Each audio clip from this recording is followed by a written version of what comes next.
I stood there staring at what used to be my wedding dress, now nothing more than shredded silk and broken dreams scattered across my bedroom floor. The beadwork I'd spent months choosing lay crushed under my sister's heel, and in that moment, watching Rachel's satisfied smirk, I realized something had died between us that could never be brought back to life. My name is Kim, and from wherever you're watching this, I need you to know that sometimes the people who share your blood can cut you deeper than any stranger ever could. Before we jump back in, tell us where you're tuning in from, and if this story touches you, make sure you're subscribed, because tomorrow I've saved something extra special for you. 3 days before what should have been the happiest day of my life, I walked into my childhood bedroom to find my sister Rachel holding a pair of kitchen scissors, standing over the remains of my grandmother's vintage wedding gown that I'd been carefully restoring for months. The dress that had been passed down through 3 generations, the one I'd dreamed of wearing since I was 7 years old, was now destroyed beyond repair. But it wasn't the dress that broke my heart in that moment. It was the look of pure satisfaction on Rachel's face as she surveyed her handiwork. She didn't even flinch when she saw me, didn't apologize or try to explain. She just shrugged and said the words that would haunt me for weeks to come. "Oops, guess you'll have to find something else to wear. Maybe something more your style." The venom in her voice was unmistakable, and I knew this wasn't an accident. This was calculated. This was jealousy wearing the mask of sisterly rivalry, but underneath it was something much darker. I grew up in Denver, in a modest 2-story house on Maple Street, where my parents Patricia and Robert raised Rachel and me with the understanding that family came first, always. Rachel was older by 18 months, and for most of our childhood, that gap felt like a canyon. She was the golden child, the one who got straight A's without trying, who made varsity cheerleading as a sophomore, who had boys calling the house from the time she turned 14. I was the quiet one, the bookworm, the one who had to work twice as hard for half the recognition. But somewhere along the way, things started to shift. I discovered I had a talent for marketing and creative strategy. I landed internships that led to real opportunities. By 25, I was running campaigns for major clients at Williams & Associates, the premier marketing firm in downtown Denver. I'd bought my own loft apartment in the Arts District, traveled to conferences in New York and Los Angeles, and built a career that finally made our parents beam with pride when they talked about their daughters. Rachel, meanwhile, had married her high school boyfriend Mark right after graduation and settled into a life that looked perfect from the outside. Beautiful suburban home in Oakwood Heights, 2 cars in the driveway, Instagram-worthy family photos, and a husband who worked in construction and brought home steady money. For years, I genuinely believed she was happy. I thought we'd found our separate paths and could finally be sisters without the competition that had defined our childhood. I was wrong. The engagement changed everything. When David proposed to me last spring during a weekend trip to Aspen, using a ring he'd been saving for months to buy, something shifted in Rachel's demeanor. The congratulations felt forced. The excitement seemed hollow. And when I asked her to be my maid of honor, she accepted with a smile that never quite reached her eyes. Planning the wedding became a minefield I didn't even know I was walking through. Every decision I made, Rachel had an opinion about. The venue was too fancy. The flowers were too expensive. The guest list was too small. The menu was too complicated. Nothing I chose was right, and every conversation about my wedding day became an opportunity for her to remind me of all the ways I was apparently showing off or trying too hard. But I pushed through because she was my sister, and despite everything, I wanted her by my side on the most important day of my life. I wanted our parents to see us together, happy and supportive of each other, the way they'd always hoped we would be. I wanted to believe that love could overcome jealousy, that blood was truly thicker than water, and that the little girl who used to braid my hair and share secrets with me after lights out was still somewhere inside the woman who seemed to resent my happiness. The wedding dress had been our grandmother's originally. Grandma Rose had worn it in 1952 when she married Grandpa Joseph in a small ceremony in their hometown church. It was a classic design, ivory silk with delicate pearl beading along the bodice and a full skirt that fell just below the ankle. After Grandma passed away 5 years ago, Mom had carefully packed it away in tissue paper and cedar blocks, waiting for one of her daughters to want it. When I told my parents I wanted to wear Grandma's dress, Mom cried. She spent an entire afternoon showing me photos of the wedding, telling me stories about how Grandma had saved for months to buy the fabric, how she'd sewn every bead by hand, how she'd felt like a princess walking down the aisle. The dress needed alterations, of course. Grandma had been shorter and smaller than me, so I'd been working with a seamstress to carefully let out seams and adjust the length while preserving the original integrity of the gown. I'd brought the dress home to Mom and Dad's house the night before my final fitting, planning to show Mom the progress and get her approval on the changes we'd made. I'd hung it carefully in my old bedroom closet, the same room where I'd dreamed about my wedding day as a little girl, the same room where I'd practiced walking down imaginary aisles in my mother's heels. Rachel had been staying at the house that week too. She and Mark had been having what she called some issues, and she needed space to think. I'd assumed it was normal married couple stuff, the kind of rough patches everyone goes through. She seemed stressed and distracted, but I attributed it to the usual pressures of adult life. I had no idea she was watching me with the kind of resentment that burns slow and steady until it explodes. That Tuesday morning, I'd left early for work, excited about presenting a campaign to a new client and looking forward to my dress fitting that afternoon. I'd texted Mom to let her know I'd be home around 6 to show her the final version of the dress, and she'd responded with heart emojis and promises to have my favorite dinner waiting. Everything felt perfect. Everything felt like it was falling into place exactly as it should. But when I walked through the front door that evening, calling out my usual "I'm home" greeting, the silence that greeted me felt wrong. Mom's car was in the driveway, but there was no smell of cooking food, no sound of the television or conversation. The house felt empty in a way that made my stomach clench with an anxiety I couldn't name. I climbed the stairs to my old room, thinking maybe I'd just change clothes and then find Mom in the garden or the basement doing laundry. I pushed open the bedroom door and found Rachel standing in the middle of the room, scissors in one hand, strips of silk and lace in the other. Surrounded by what used to be my wedding dress, the destruction was thorough.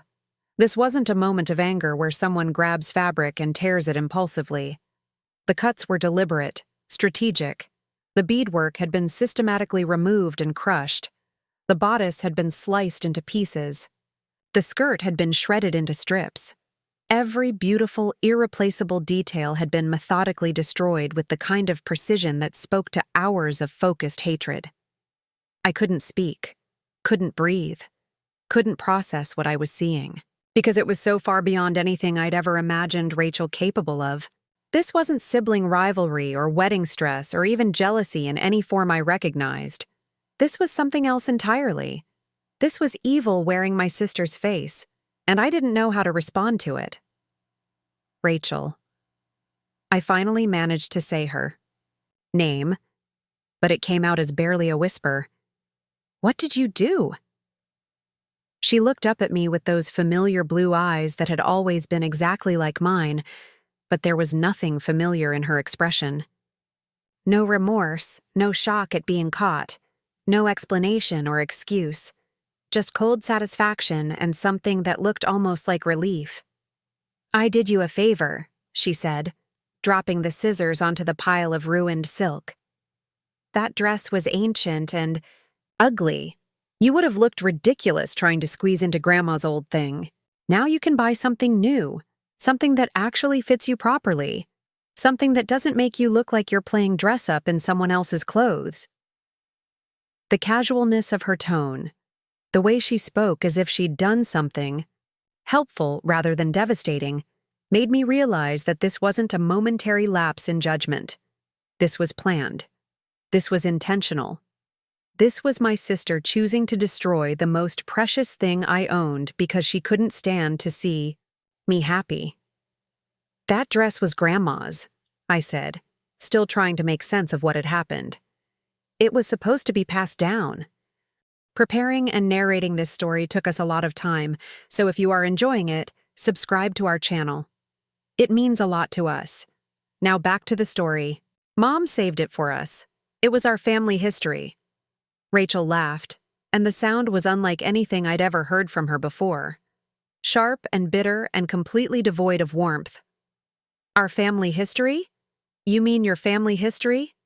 Everything's always about you, isn't it, Kim? Your perfect job, your perfect fiancé, your perfect wedding. Did you ever think about how it feels to watch your little sister get everything you wanted while you're stuck in a marriage that's falling apart? And there it was. The truth behind the destruction. The reason my wedding dress was scattered across the floor like confetti from someone else's celebration. Rachel wasn't happy in her marriage. Rachel was jealous of my engagement. Rachel had decided that if she couldn't have the fairy tale, then neither could I. But even as that realization hit me, I couldn't fully comprehend the level of cruelty it took to destroy something irreplaceable, something that connected me to our grandmother and our family history, something that could never be repaired or replaced. The dress was gone forever, and with it, a piece of my heart that I would never get back. Your marriage is falling apart? I asked, because despite everything, I was still her sister and I still cared about her well-being. Rachel, why didn't you tell me? Why didn't you ask for help or support instead of... I gestured helplessly at the destruction around us, unable to find words for what she'd done. Instead of ruining your perfect little wedding fantasy, she finished for me, because I'm tired of pretending to be happy for you when my own life is a mess. I'm tired of watching you succeed while I'm stuck cleaning up other people's messes and pretending everything's fine. I'm tired of being the sister who settled while you got to chase your dreams and actually catch them. Her words hit me like physical blows because they revealed a depth of resentment I'd never suspected. All those years I'd thought we were simply different people who'd chosen different paths. She'd been keeping score. All those family dinners where we'd chatted about work and life and future plans. She'd been silently cataloging every achievement of mine as another failure of hers. All those times I'd genuinely celebrated her milestones and tried to be a supportive sister, she'd been seeing it as pity or condescension. So you destroyed my dress, I said slowly, trying to understand the logic that had led from point A to point B. You took Grandma's wedding dress and cut it to pieces because you're unhappy with your own choices. I took your precious dress and showed you what reality looks like, she corrected me. Everything you think is so perfect and special can be destroyed in an instant. Everything you're so proud of can be taken away just like that. Maybe now, you'll understand what it feels like to have your dreams torn apart. In that moment, looking at my sister's face twisted with years of hidden rage and jealousy, I understood that this wasn't really about the dress. The dress was just the symbol, the target, the physical representation of everything she thought I had that she didn't. Destroying it was her way of trying to hurt me as deeply as she felt hurt by her own life circumstances. But what she didn't understand, what she couldn't have known, was that in destroying my dress, she'd also destroyed any remaining love I had for her. The sister I'd grown up with, the person I'd wanted standing beside me on my wedding day, the family member I'd defended and supported and cherished despite our differences, that person was gone. In her place was someone I didn't recognize, someone capable of cruelty I'd never imagined possible. "Get out," I said quietly, surprised by how calm my voice sounded when everything inside me was screaming. "Get out of this room. Get out of this house. And don't come to my wedding." Rachel's expression shifted slightly, as if she hadn't expected that reaction. Maybe she'd thought I would cry or yell or beg her to explain. Maybe she'd wanted a dramatic confrontation that would give her more opportunities to voice her resentments and justify her actions.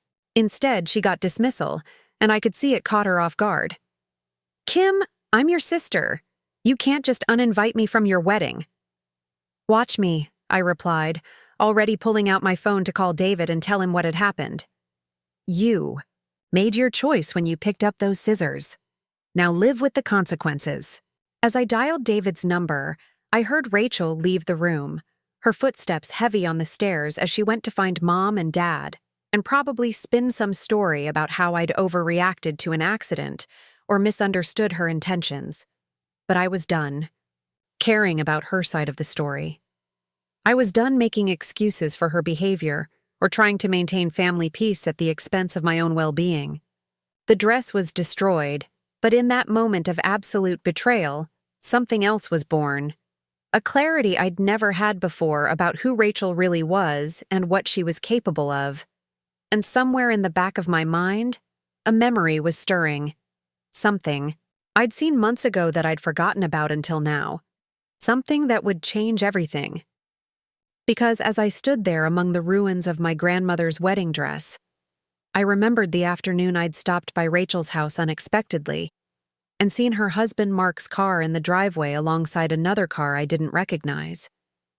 I remembered the woman I'd glimpsed through the kitchen window, laughing intimately with Mark while Rachel was supposed to be at her book club.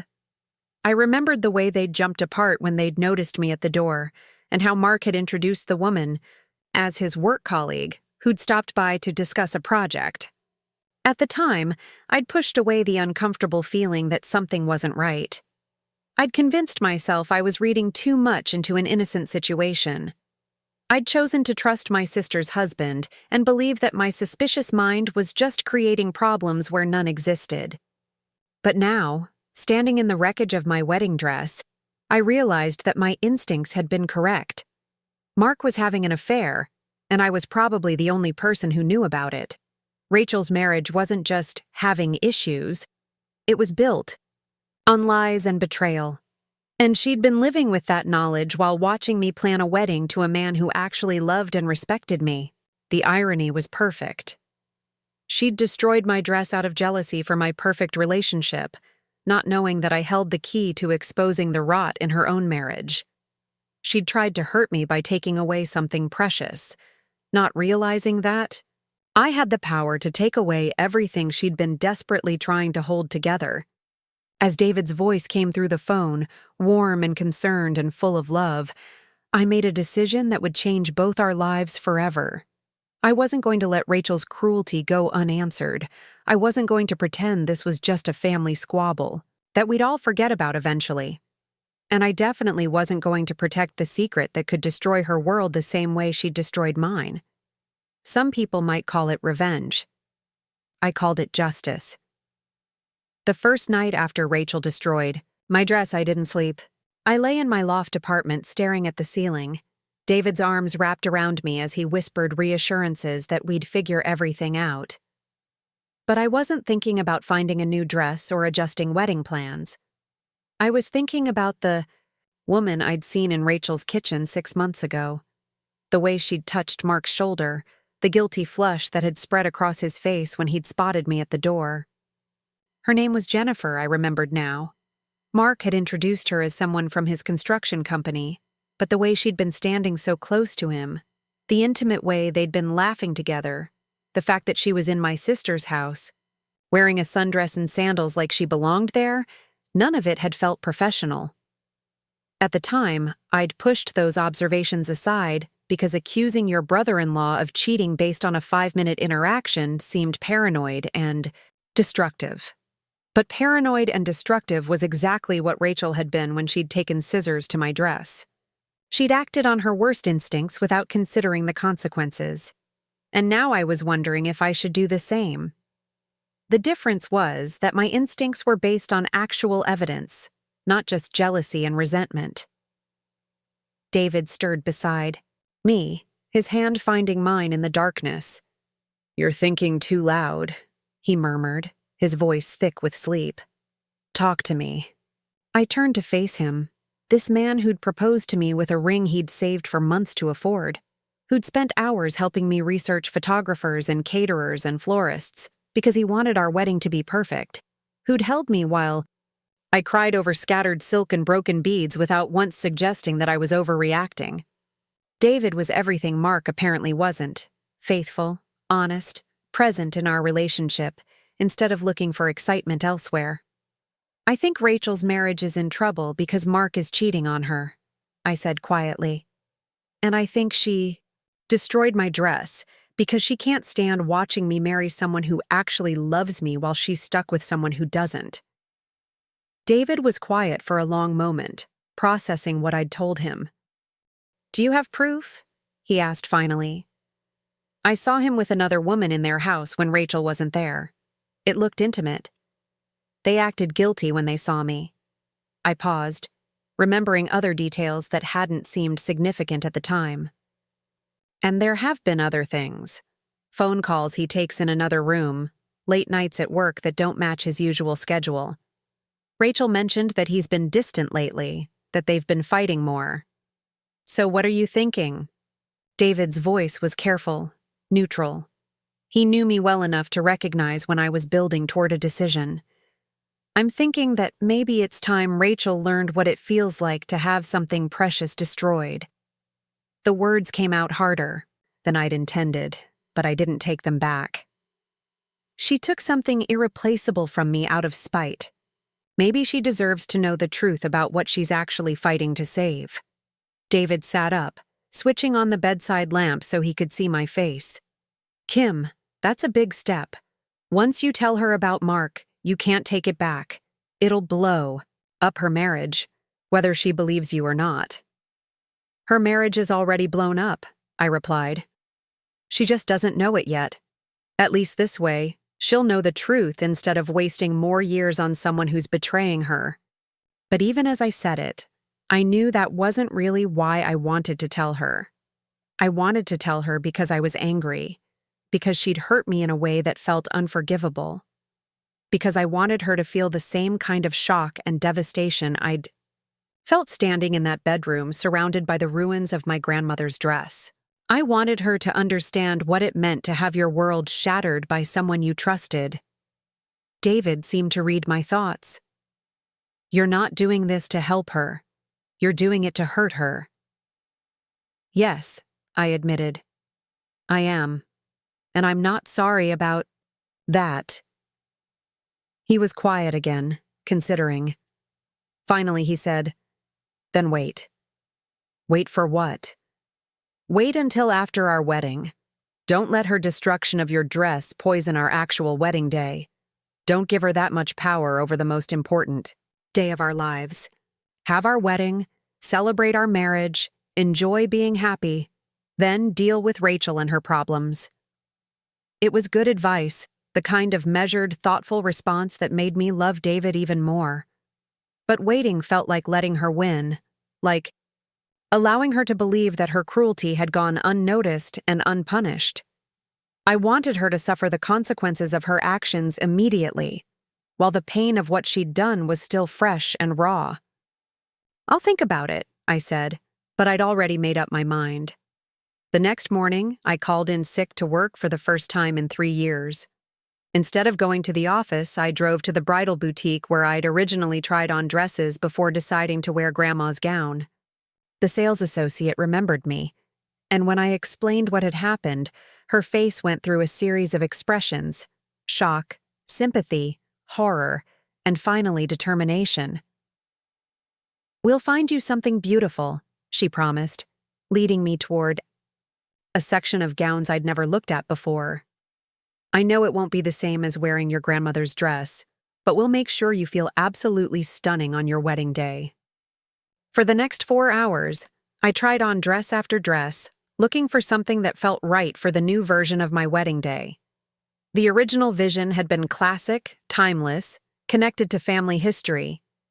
Now, I needed something different, something that represented moving forward instead of honoring the past, something that belonged entirely to me instead of carrying the weight of previous generations. I found it in a modern design with clean lines and subtle sparkle, nothing like Grandma's vintage gown, but perfect for the woman I was becoming. As I stood in front of the fitting room mirror, I realized that Rachel had actually done me a favor, in a twisted way. She'd forced me to let go of the fantasy of a perfect family wedding and embrace the reality of what my life actually looked like. The dress would be ready in 5 days, just in time for the wedding. I paid the rush fee without hesitation and left the boutique feeling lighter than I had since finding Rachel in my bedroom with those scissors. I had a dress, I had a plan, and I had information that would change everything. My phone rang as I was driving home. Mom's name appeared on the screen and I almost didn't answer. I wasn't ready to deal with family drama or listen to excuses for Rachel's behavior. But curiosity won out, and I picked up on the 4th ring. Kim, sweetheart, I need to talk to you about what happened yesterday. Mom's voice was strained, tired. Rachel told me about the dress and I'm just sick about it. She said it was an accident, that she was trying to help with alterations and the fabric was more fragile than she expected. Of course that was the story Rachel had told. Of course she'd painted herself as the helpful sister, whose good intentions had gone wrong instead of admitting to deliberate destruction. I felt my jaw clench as I listened to Mom's version of events, the sanitized narrative that made Rachel look careless instead of cruel. Mom, it wasn't an accident, I said firmly. Rachel cut that dress into pieces with kitchen scissors. She destroyed it on purpose because she's jealous of my wedding. Silence on the other end of the line. Then a sigh. Kim, honey, I know you're upset, and you have every right to be. But Rachel is going through a difficult time right now. Her marriage is struggling, and seeing you so happy probably just triggered some emotions she didn't know how to handle properly. So that makes it okay to destroy something irreplaceable? My voice was rising despite my efforts to stay calm. Mom, that dress belonged to Grandma. It was part of our family history. Rachel took that away from all of us, not just me.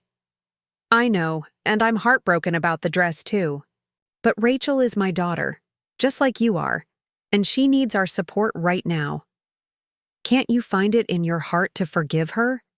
She's already punishing herself more than any of us could. There it was.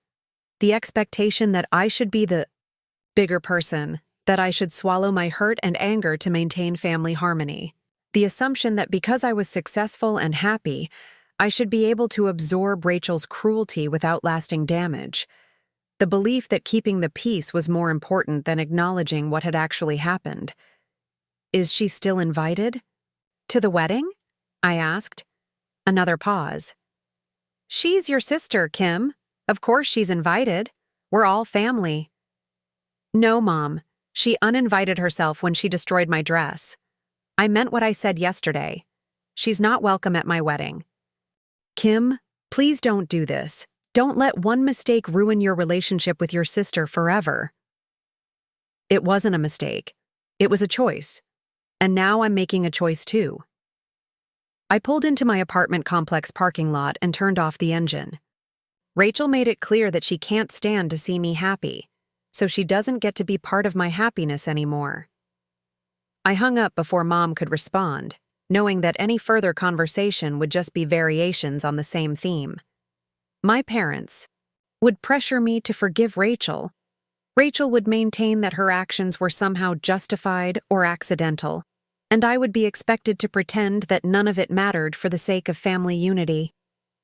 But I was done pretending. I was done being the accommodating sister who absorbed other people's bad behavior without complaint.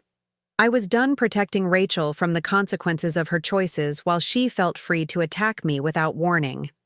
Instead, I was going to give her exactly what she'd given me, a shock that would change everything.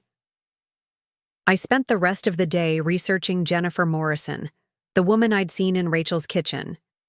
Social media made it surprisingly easy to find information about people, and within an hour I had confirmed that she worked for the same construction company as Mark, that she was divorced with no children, and that she posted frequently about her active social life and various romantic adventures. What I found in her Instagram posts made my stomach turn. Photos from restaurants I knew Mark and Rachel couldn't afford. Pictures from weekend trips to mountain towns where Mark had told Rachel he was working. Images of jewelry that looked expensive.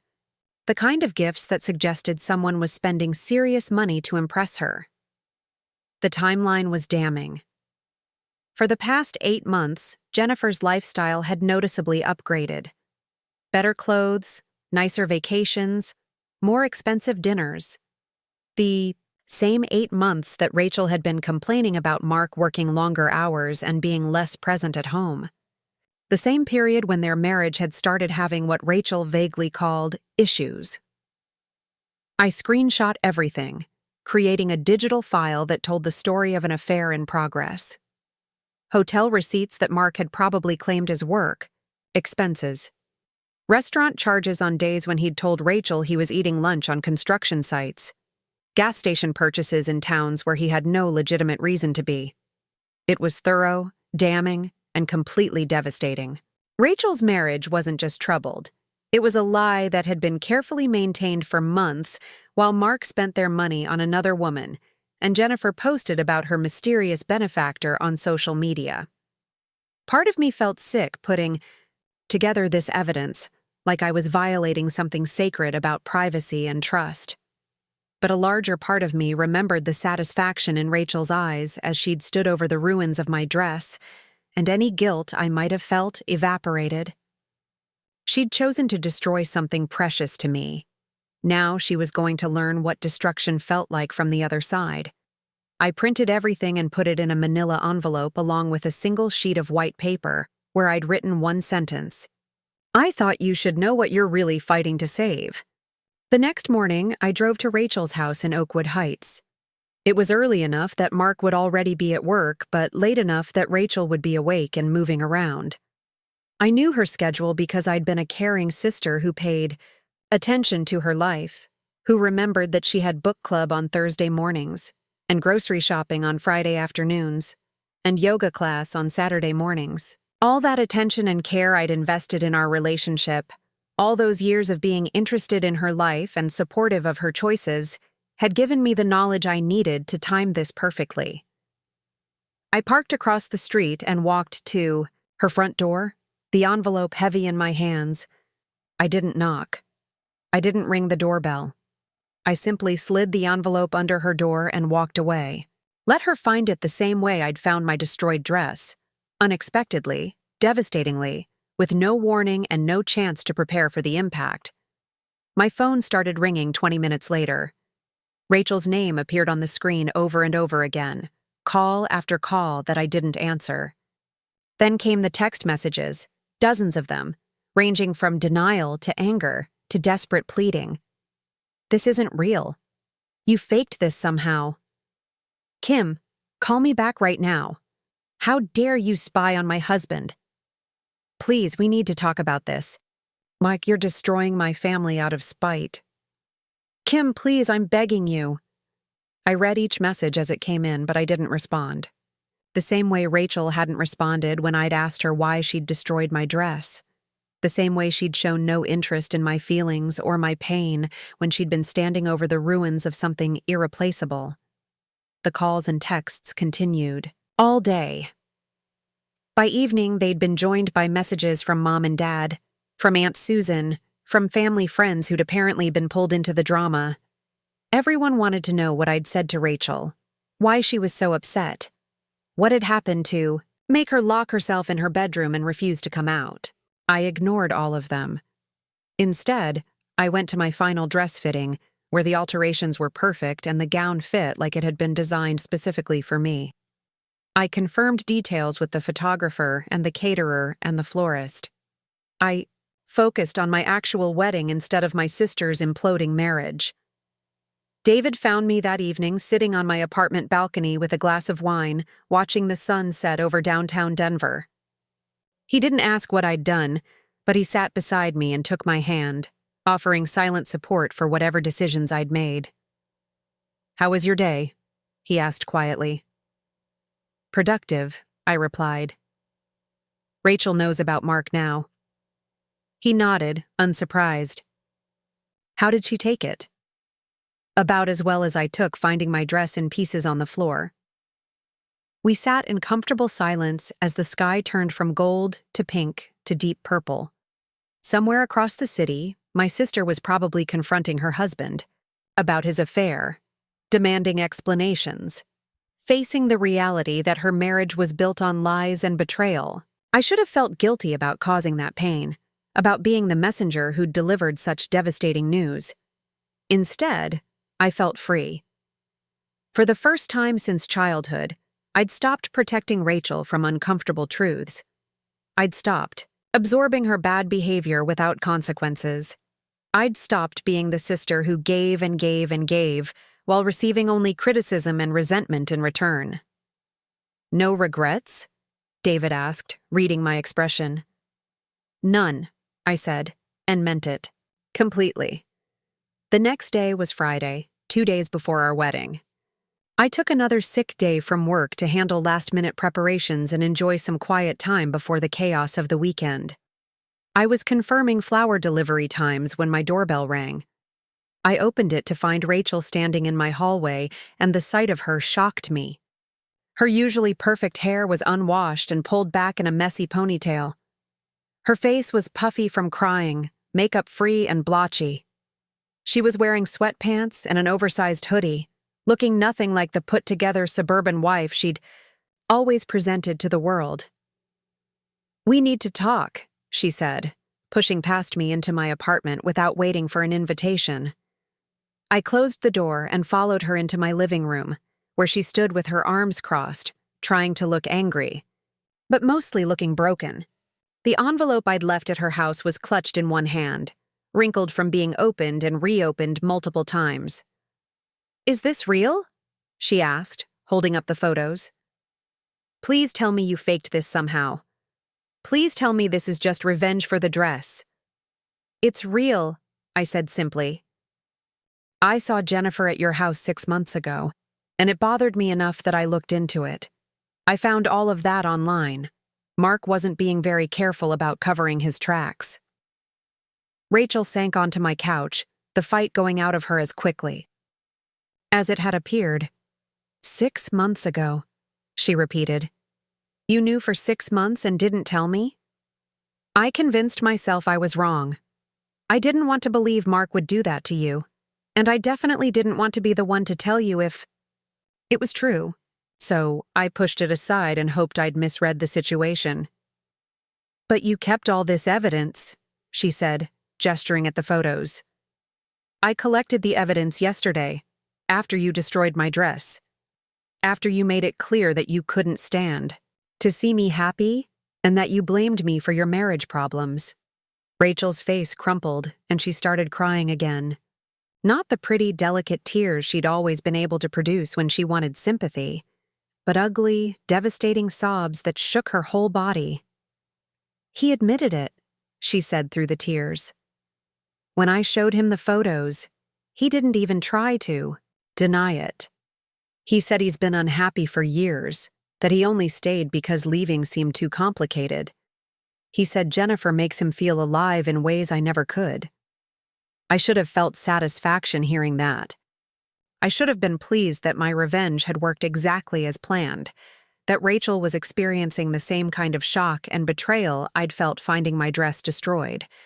Instead, I just felt tired. "I'm sorry," I said, and meant it. "I'm sorry your marriage is over, and I'm sorry Mark turned out to be someone who could lie to you for months. You deserved better than that. But you're not sorry you told me." "No," I admitted. "I'm not sorry about that. You had a right to know the truth about your own life, even if it hurt." Rachel wiped her face with the sleeve of her hoodie, leaving dark smudges under her eyes. "I destroyed your dress because I was jealous," she said quietly.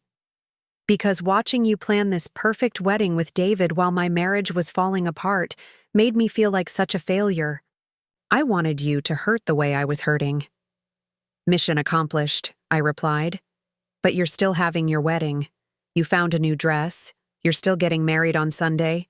You're still going to get your happy ending."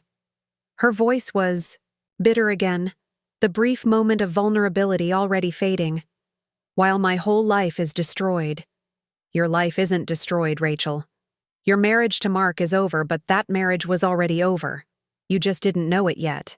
Now you can. Stop wasting time on someone who doesn't respect you and build something real instead.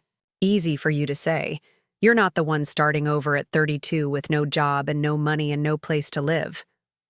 I studied my sister's face, seeing clearly for the first time the person she'd become over the years.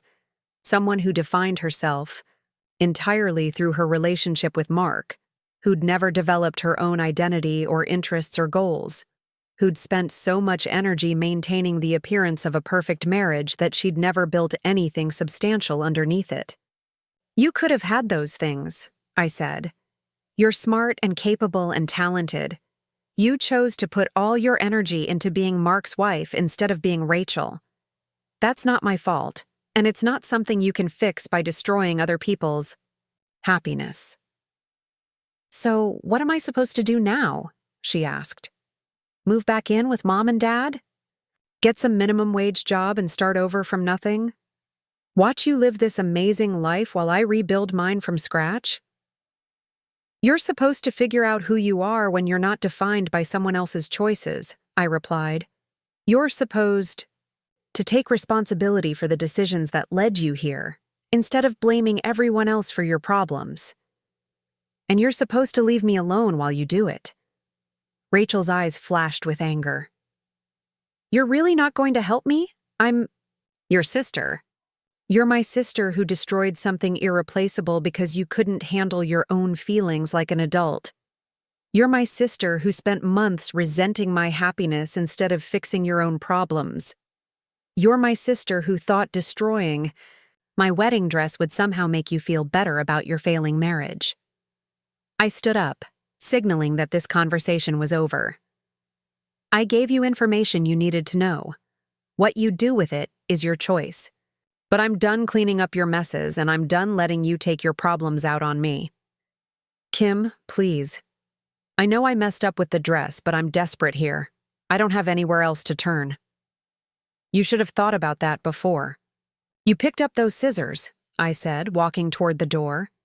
I'm getting married on Sunday, Rachel. You can choose to be happy for me and supportive of my marriage, or you can choose to stay home and deal with your own problems. But you don't get to make my wedding day about your drama. Rachel followed me to the door, still trying to negotiate. What if I apologize? What if I try to make things right somehow? There's nothing you can do to make things right, I said, opening the door. Some things can't be repaired once they're broken. You taught me that when you destroyed Grandma's dress. After she left, I sat in my apartment thinking about the conversation and feeling strangely empty. I'd gotten my revenge. Rachel's marriage was over, and she was facing the consequences of both her husband's betrayal and her own cruelty. It should have felt like justice. Instead, it just felt like the end of something that had been broken for much longer than I'd realized. The sister I'd loved and defended and tried to maintain a relationship with despite our differences, that person had been gone for years. The woman who'd stood in my living room crying and asking for help was a stranger who happened to share my DNA. David came home that evening to find me packing for our honeymoon, focusing on the future instead of dwelling on the wreckage of my family relationships. How did it go with Rachel? He asked. It went exactly as expected, I said. She admitted she destroyed the dress out of jealousy, asked for help dealing with her divorce, and couldn't understand why I wasn't willing to support her through the crisis she's facing because of information I gave her. And how do you feel? About all of it? I considered the question carefully. I feel like I finally understand who my sister really is, I said. And I feel ready to get married to you without any family drama hanging over our heads. David smiled and pulled me into his arms. Good, he said, because in 2 days, you're going to be my wife, and that's the only family relationship I care about. As I fell asleep that night, I thought about the woman Rachel could have been if she'd made different choices, if she'd focused on building her own life instead of resenting mine, if she'd dealt with her marriage problems honestly instead of taking her frustrations out on innocent victims. But those were hypothetical versions of my sister, and I was done wasting energy on fantasies about people who didn't exist. The real Rachel had shown me exactly who she was when she'd destroyed my dress. Now she would have to live with the consequences of being that person, just like I would live with the consequences of revealing her husband's affair. The difference was that I could live with my choices, while she would spend the rest of her life knowing that she'd destroyed our relationship over jealousy and spite. Some bridges, once burned, can never be rebuilt. Some trust, once broken, can never be repaired. Some family relationships, once poisoned by cruelty and resentment, can never be restored to what they were before. I was finally at peace with letting ours be one of them. Sunday morning arrived with perfect Colorado sunshine streaming through my apartment windows, the kind of golden light that makes everything look like it's been touched by magic. I woke up naturally at 6 a.m., no alarm needed, my body somehow knowing that this was the day I'd been planning for months. The day that was supposed to have been about family and tradition and wearing my grandmother's carefully preserved gown, but had transformed into something entirely different.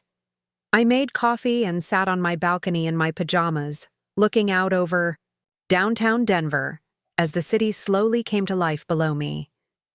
In a few hours, I would marry David in a ceremony that would be smaller than originally planned, simpler than we'd envisioned, but more honest than it would have been if I'd still been pretending that my family was something it wasn't. My phone had been mercifully quiet since Rachel's visit 2 days ago. No more desperate texts, no more calls from relatives trying to mediate, no more attempts to guilt me into forgetting what had happened for the sake of family unity. The silence felt like a gift, space to focus on what really mattered instead of getting pulled into drama that had nothing to do with my actual life. David had spent the night at his best man's apartment, honoring the tradition about not seeing the bride on the wedding day. We'd texted good morning to each other, and his message had been simple and perfect. Today we become a family. I love you. No mention of my biological family, no references to the complicated dynamics that had dominated the past week. Just us, moving forward together. I took my time getting ready, treating each step like a meditation. The shower where I used the expensive body wash I'd been saving for special occasions. The careful application of makeup that enhanced rather than covered, creating a version of myself that glowed with happiness instead of hiding behind a mask. The moment when I stepped into my new dress and saw myself transformed into a bride, who belonged entirely to herself. The dress was everything I hadn't known I wanted. Modern and sleek where Grandma's had been vintage and romantic, simple where hers had been ornate, forward-looking where hers had been steeped in history. As I stood in front of my bedroom mirror, I realized that losing the original dress had forced me to choose something that actually reflected who I was becoming rather than who I'd always been expected to be. My phone buzzed with a text from my wedding planner, Ms. Anderson, confirming that everything was set up at Riverside Gardens. The flowers had been delivered, the photographer was already taking setup shots, the caterer was preparing food that David and I had chosen together, based on our actual preferences rather than family expectations. For the first time in weeks, I felt excited about the day ahead, instead of anxious about managing other people's emotions. I was putting on my earrings when there was a knock at my door. For a moment, my stomach clenched with the fear that it might be Rachel, coming for one final attempt to insert herself into my wedding day. But when I looked through the peephole, I saw Mrs. Johnson from down the hall, holding a small wrapped package. "I'm sorry to bother you on your wedding day, dear," she said when I opened the door. "But I wanted to give you this before you left. It's nothing much, just a little something I thought you might like to have." Mrs. Johnson was a widow in her 70s who'd lived in the building longer than anyone else. We'd become friendly over the years, sharing the occasional cup of coffee and conversation about books and current events. She'd never been intrusive or demanding, just a kind presence who always asked about my work and remembered details about my life. I unwrapped the package to find a delicate silver bracelet with a small charm in the shape of a key. "Something new," she explained with a smile. For unlocking your future. I wore this on my wedding day 52 years ago, so it's something old and borrowed too. You'll have to provide your own something blue. The gesture was so unexpected and thoughtful that I felt tears threatening my carefully applied makeup. Mrs. Johnson, this is beautiful, but I can't take your wedding bracelet. Of course you can. I don't have any daughters or granddaughters to pass it on to, and I've been wondering for years what to do with it. When I saw you leaving yesterday looking so happy and determined, I knew I'd found the right person. She helped me fasten the bracelet around my wrist. Marriage is about choosing your family, dear. Sometimes the people who love us best aren't the ones we started with. Her words hit deeper than she probably realized. Here was someone who barely knew me offering genuine support and kindness, while my actual sister had spent the week trying to destroy my happiness out of jealousy. The contrast was stark and illuminating. Thank you, I said, meaning it completely. This means more to me than you know.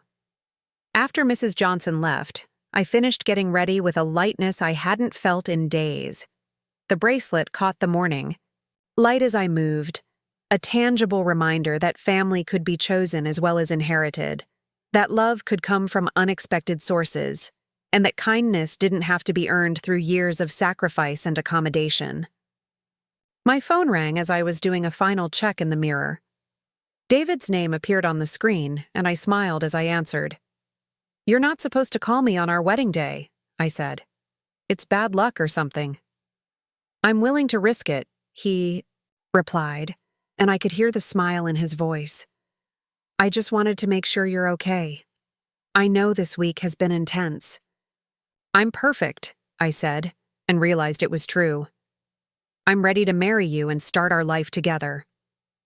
Good, because I've been ready since the day I met you. He paused. Kim, I need you to know something.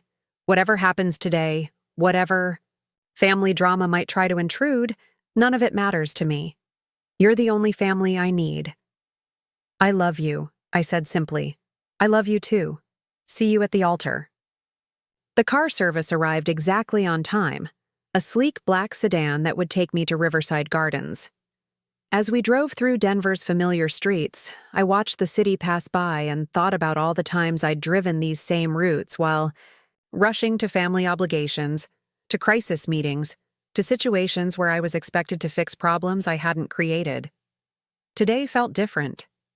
Today I was driving toward something I'd chosen, something that belonged to David and me, something that no one else could destroy or diminish or claim ownership of. The feeling was intoxicating.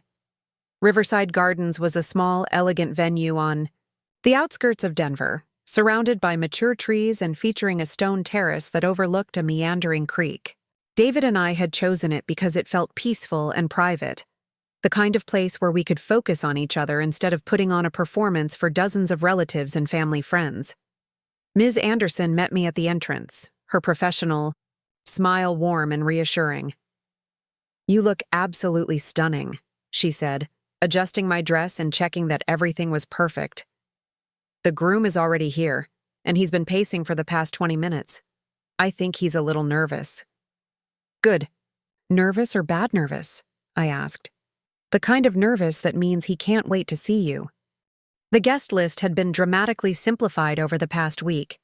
Originally, we'd planned for 80 people, including Rachel and Mark, my parents, David's extended family, college friends, and work colleagues. Now we were down to 40, and most of them were David's people or mutual friends who weren't entangled in my family drama. I'd called my parents 3 days ago to let them know that they were still welcome at the wedding, but that Rachel was not. The conversation had been difficult, with Mom crying and Dad trying to broker some kind of compromise that would allow everyone to attend. In the end, they'd chosen to come, but their disappointment was obvious.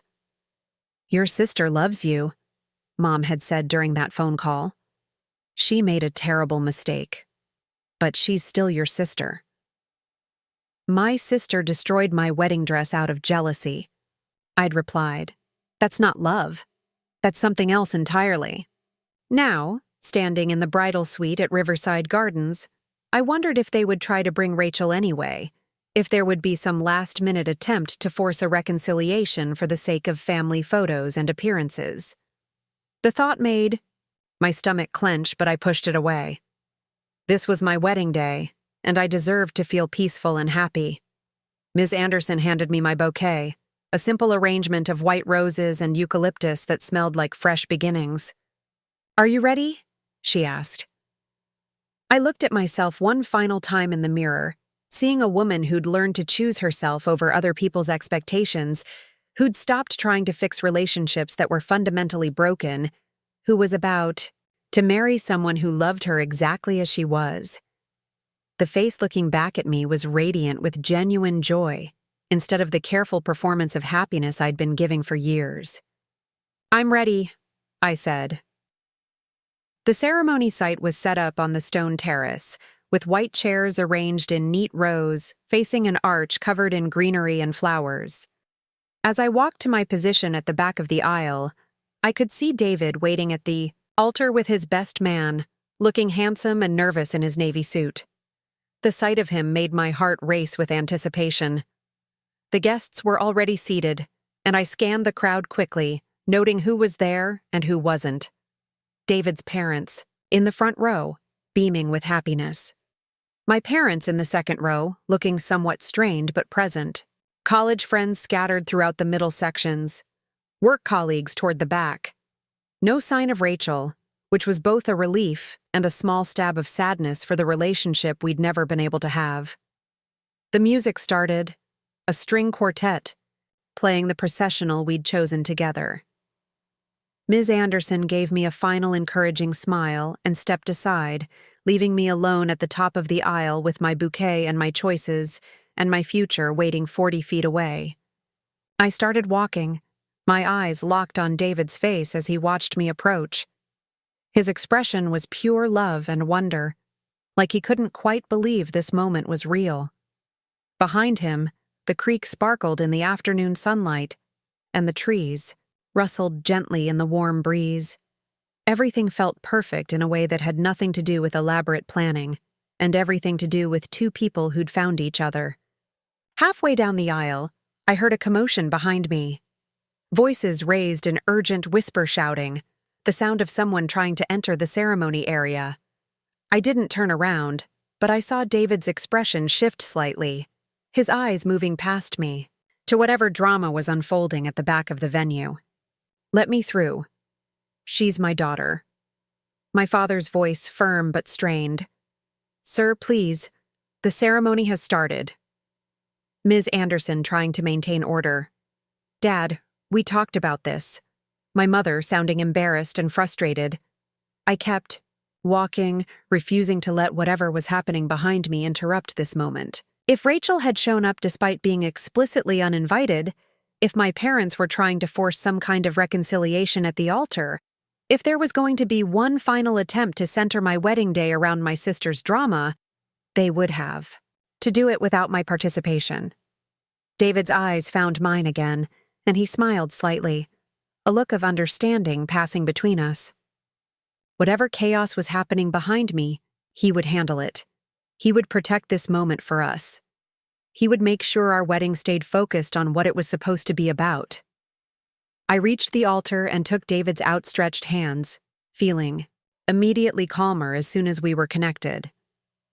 The officiant, a friend of David's from college who'd gotten ordained specifically to perform our ceremony, smiled warmly at both of us. "Dearly beloved," he began, his voice carrying clearly over whatever whispered conversations were still happening in the back rows. "We are gathered here today to witness and celebrate the marriage of Kim and David." Behind me, I heard the sounds of people finally settling into their seats, the drama apparently resolved. I didn't care what had happened or how it had been handled. I was holding David's hands, looking into his eyes, beginning the ceremony that would make us officially a family. The vows we'd written ourselves were personal and honest, full of inside jokes and shared memories and promises that meant something to us specifically, rather than generic pledges to love and honor. When David spoke about choosing to build a life with someone who valued authenticity over appearances, who prioritized truth over comfortable lies. I knew he was speaking directly to the events of the past week without making them the focus of our ceremony. When I promised to create a home where we could both be exactly who we were without judgment or expectation, where love was demonstrated through actions rather than demanded through guilt, I felt the weight of my family history lifting from my shoulders. This was what marriage was supposed to be, a partnership between equals who brought out the best in each other instead of exploiting each other's vulnerabilities. The ring exchange was simple and meaningful, both of us slightly teary as we slipped matching bands onto each other's fingers. The rings were new, chosen together, symbols of our shared future rather than inherited traditions that carried complicated histories. "You may kiss the bride," the officiant announced, and David stepped closer, his hands framing my face as he kissed me with a gentleness that somehow contained all the love and commitment we'd just promised each other. The guests erupted in applause and cheers, but all I could focus on was David's face, radiant with happiness and relief that we'd actually made it to this moment despite everything that had tried to interfere. We were married. We were a family. We had chosen each other completely and publicly and irreversibly. As we walked back down the aisle together, I finally allowed myself to glance at the guests, accepting hugs and congratulations from the people who'd come to celebrate with us. Mom and Dad were both crying, though I couldn't tell if it was from joy or sadness or a complicated mixture of both. David's family was beaming, clearly thrilled to officially welcome me into their fold. But it was Mrs. Johnson's face that caught my attention as we passed the back rows. She'd somehow managed to attend, dressed in a simple blue dress with a corsage that suggested she'd made a real effort to be there. When she saw me looking, she held up her wrist, showing me that she was wearing a bracelet similar to the one she'd given me that morning. "Something blue," she mouthed, pointing to her dress, and winked. The realization that this woman I barely knew had cared enough to attend my wedding, had thought to coordinate her outfit to complete the traditional wedding elements, had taken time out of her day to celebrate my happiness, made me understand something profound about the nature of family and support and love. The people who truly cared about my well-being were here. The people who wanted to see me happy and successful and fulfilled had shown up without being guilted or pressured or manipulated into attendance. The people who brought drama and chaos and resentment to my life had been excluded, and the world hadn't ended. If anything, everything felt lighter and more genuine without them. The reception was held in Riverside Gardens' indoor space, a rustic, elegant room with exposed beams and large windows that looked out onto the gardens. David and I had chosen a dinner party atmosphere over a traditional wedding reception, with round tables that encouraged conversation and a menu that reflected our actual tastes rather than trying to please everyone. During cocktail hour, I finally had a chance to talk to my parents properly. They approached me near the bar, both looking somewhat shell-shocked but determined to be supportive. "You look beautiful, sweetheart," Mom said, hugging me carefully, to avoid messing up my dress. The ceremony was lovely. "Thank you for coming," I replied, meaning it despite everything. "I know this week has been difficult for everyone." Dad cleared his throat awkwardly. "Kim, about what happened earlier, when we were getting seated." "I don't want to know," I interrupted gently. "Whatever happened, it's handled now. This is my wedding day, and I want to focus on celebrating with the people who are here to support David and me." Mom and Dad exchanged a look that suggested there was more to the story, but they both nodded. "You're right," Mom said. "This is your day. We're proud of you, and we're happy you found someone who loves you the way David does." It wasn't a complete reconciliation or an acknowledgement of everything that had gone wrong over the past week, but it was enough for now. My parents were trying to be present for my happiness without bringing their own complicated feelings about Rachel into the moment. That was all I could ask for. The dinner was everything David and I had hoped for. Good food, easy conversation, Genuine laughter, and the feeling that everyone there actually wanted to be celebrating with us. The speeches from David's best man and my college roommate were funny and heartfelt, without being overly sentimental. The first dance was to a song that meant something to us personally rather than a generic wedding tune. As the evening progressed, I found myself relaxing completely for the first time in months. There was no family tension to manage, no difficult personalities to accommodate, no one trying to make the evening about anything other than David and me beginning our marriage. The peace was intoxicating. During a quiet moment between dancing and cake cutting, David pulled me aside onto the terrace where we'd been married hours earlier. The space was lit with string lights now, creating a magical atmosphere that felt like something from a fairy tale. "How are you feeling, Mrs. Martinez?" he asked, using my new married name for the first time. The name sounded foreign and wonderful, like trying on a new identity that fit perfectly. "I feel like myself," I said, realizing it was the truest thing I could say.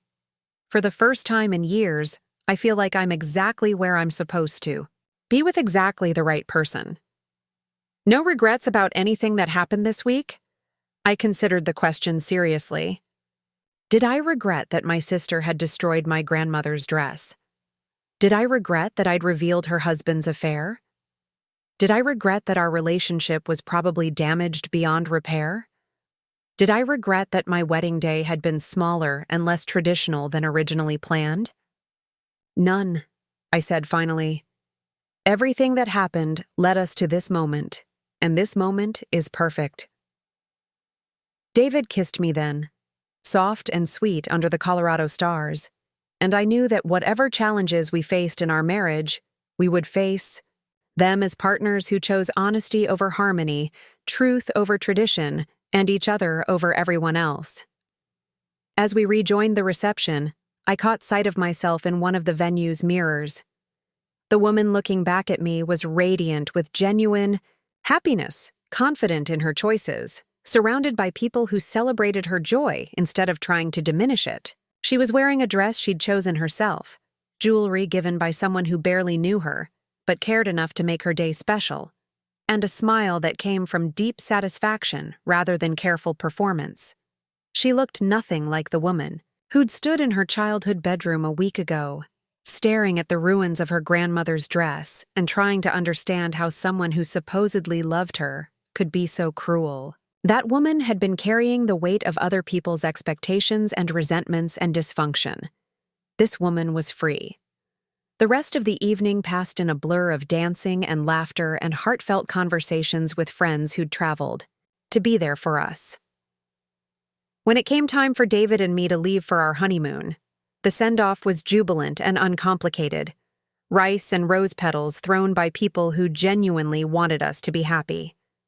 As our car pulled away from Riverside Gardens, I looked back at the venue where we'd just had the most honest and joyful celebration of our lives. No family drama, no hidden resentments, no one trying to steal attention or create problems. Just two people who loved each other surrounded by people who supported that love. "Any thoughts about what comes next?" David asked as we drove toward the hotel where we'd spend our wedding night before flying to Italy the next morning.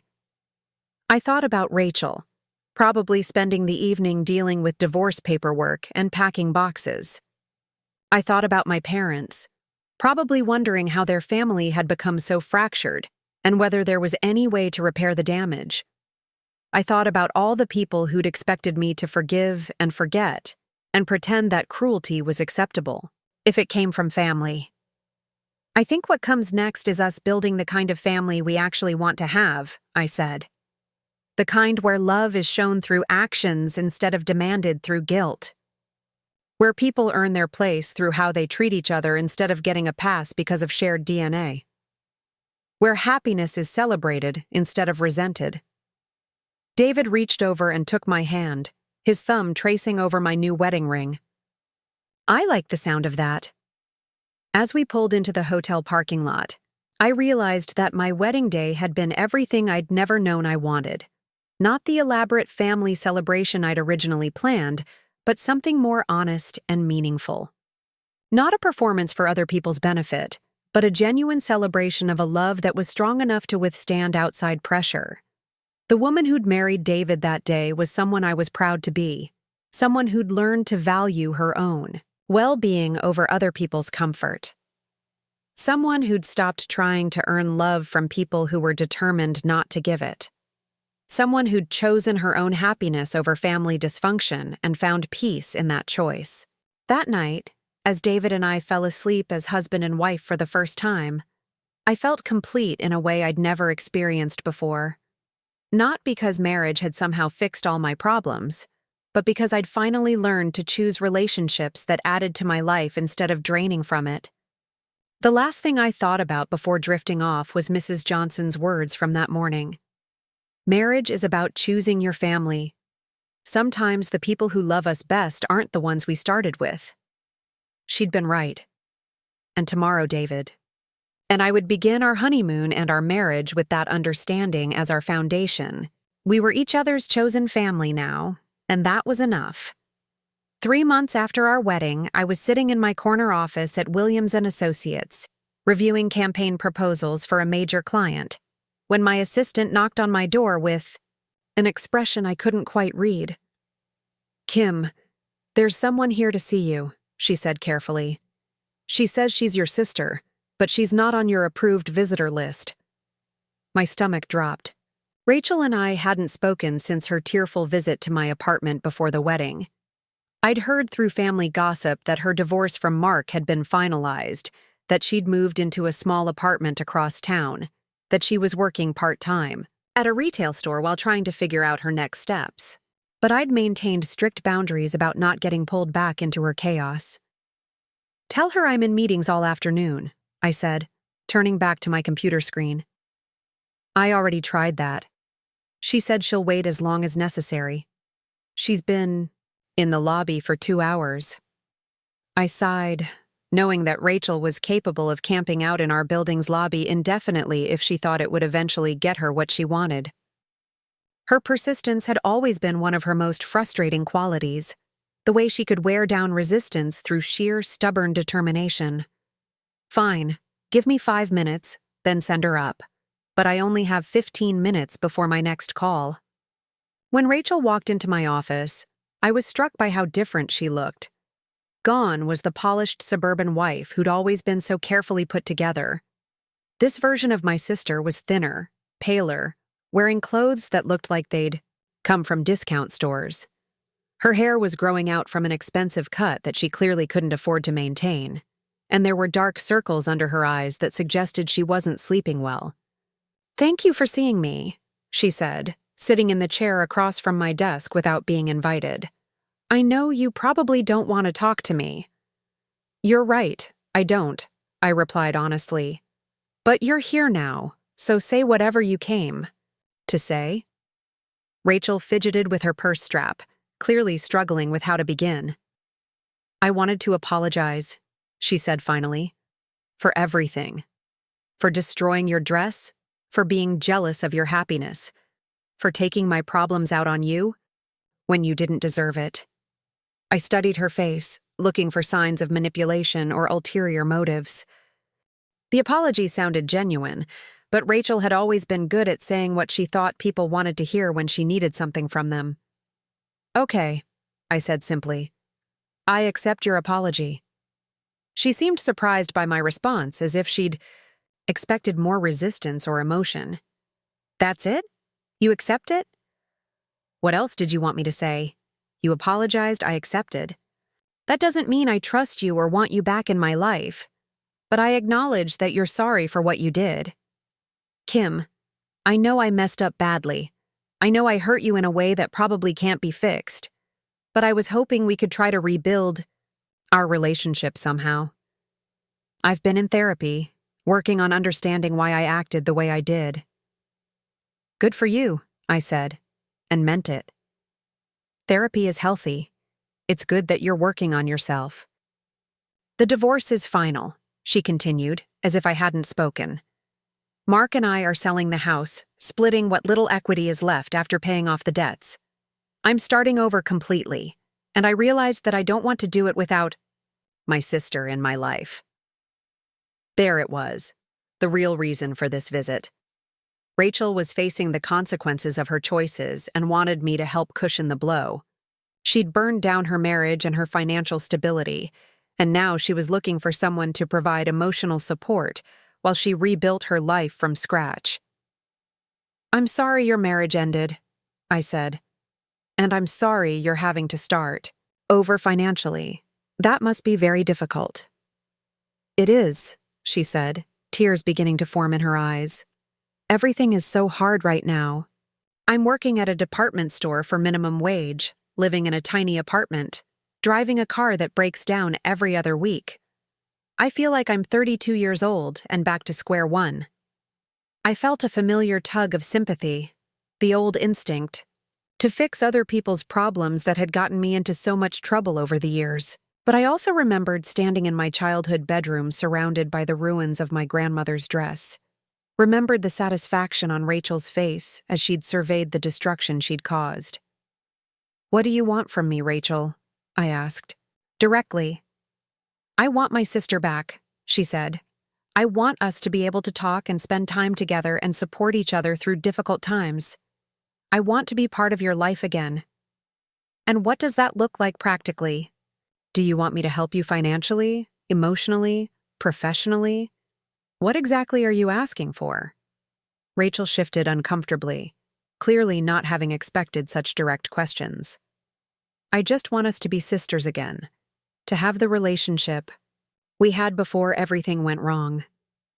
"We never had a good relationship, Rachel," I said gently. "We had a relationship where I gave and you took, where I accommodated your feelings while you dismissed mine, where I tried to maintain peace while you created drama. That's not sisterhood. That's dysfunction. That's not fair. We had good times too." "Maybe we did, but they were overshadowed by years of you resenting my successes and taking your frustrations out on me. The dress wasn't an isolated incident. It was the culmination of a pattern that had been going on for years." Rachel's face crumpled, and she started crying in earnest. "I know I was jealous. I know I handled things badly. But I was in so much pain, Kim. My marriage was falling apart. I felt like a failure at everything, and watching you be so happy and successful just made me feel worse about myself." "I understand that," I said, "and I'm sorry you were in pain. But your pain doesn't justify what you did to me, and it doesn't obligate me to put myself back in a position where you can hurt me again." "So, that's it? You're just writing me off completely?" "We're sisters, Kim. We share DNA, we have history, we have the same parents. That has to count for something." I leaned back in my chair, considering her words. "It counts for something," I agreed. "It counts for the fact that I don't wish you harm, that I hope you find happiness and stability in your life, that I'll always have some level of care for your well-being. But it doesn't count for unlimited chances to hurt me or automatic forgiveness for destructive behavior." "I would never hurt you again," Rachel said urgently. "I've learned from my mistakes. I'm different now." "You're different because your circumstances are different," I corrected. "You're not in a position to be jealous of my life right now, because your own life is so difficult that you need support rather than having energy to resent other people's happiness." "But what happens when you get back on your feet? What happens when you're stable again and I achieve something that triggers your old patterns?" Rachel stared at me, apparently not having considered that possibility. "That won't happen. I promise." "You can't promise that, Rachel. You can't promise to never feel jealous or resentful or frustrated again. Those are human emotions that everyone experiences.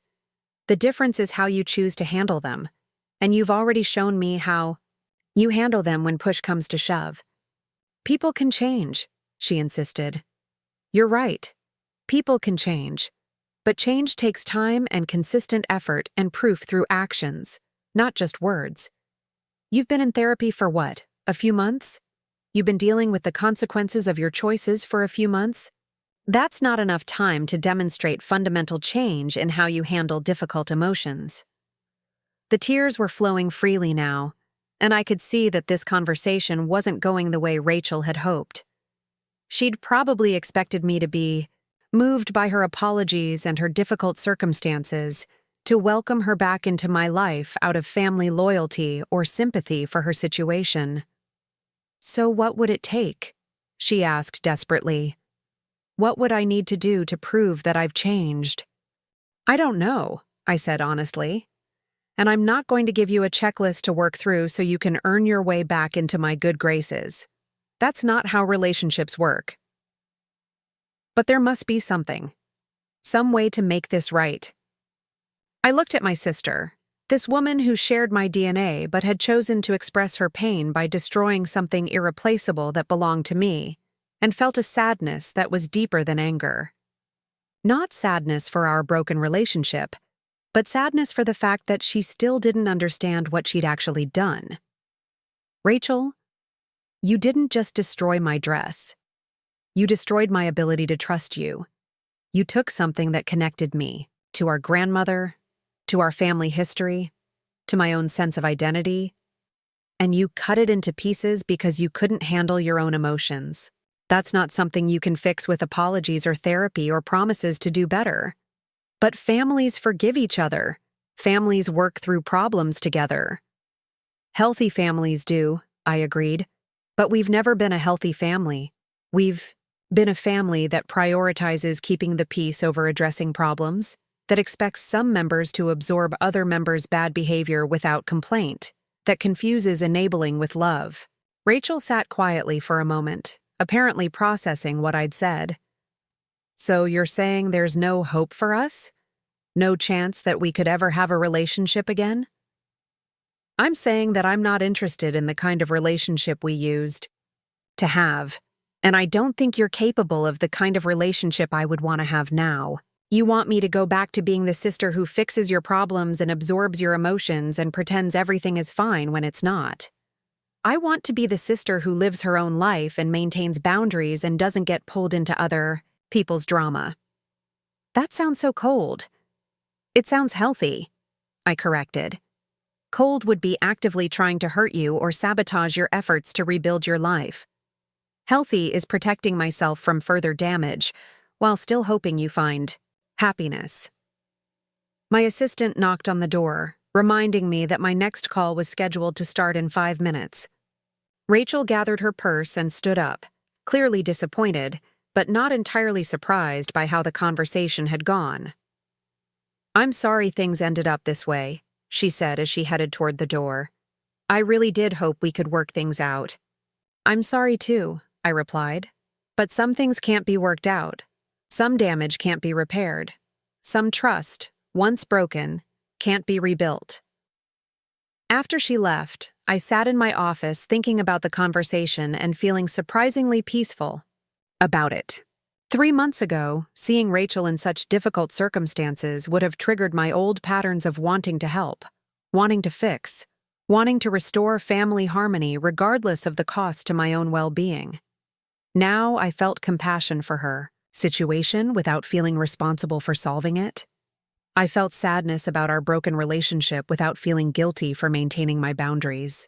I felt hope that she would eventually find stability and happiness without feeling obligated to be part of that process.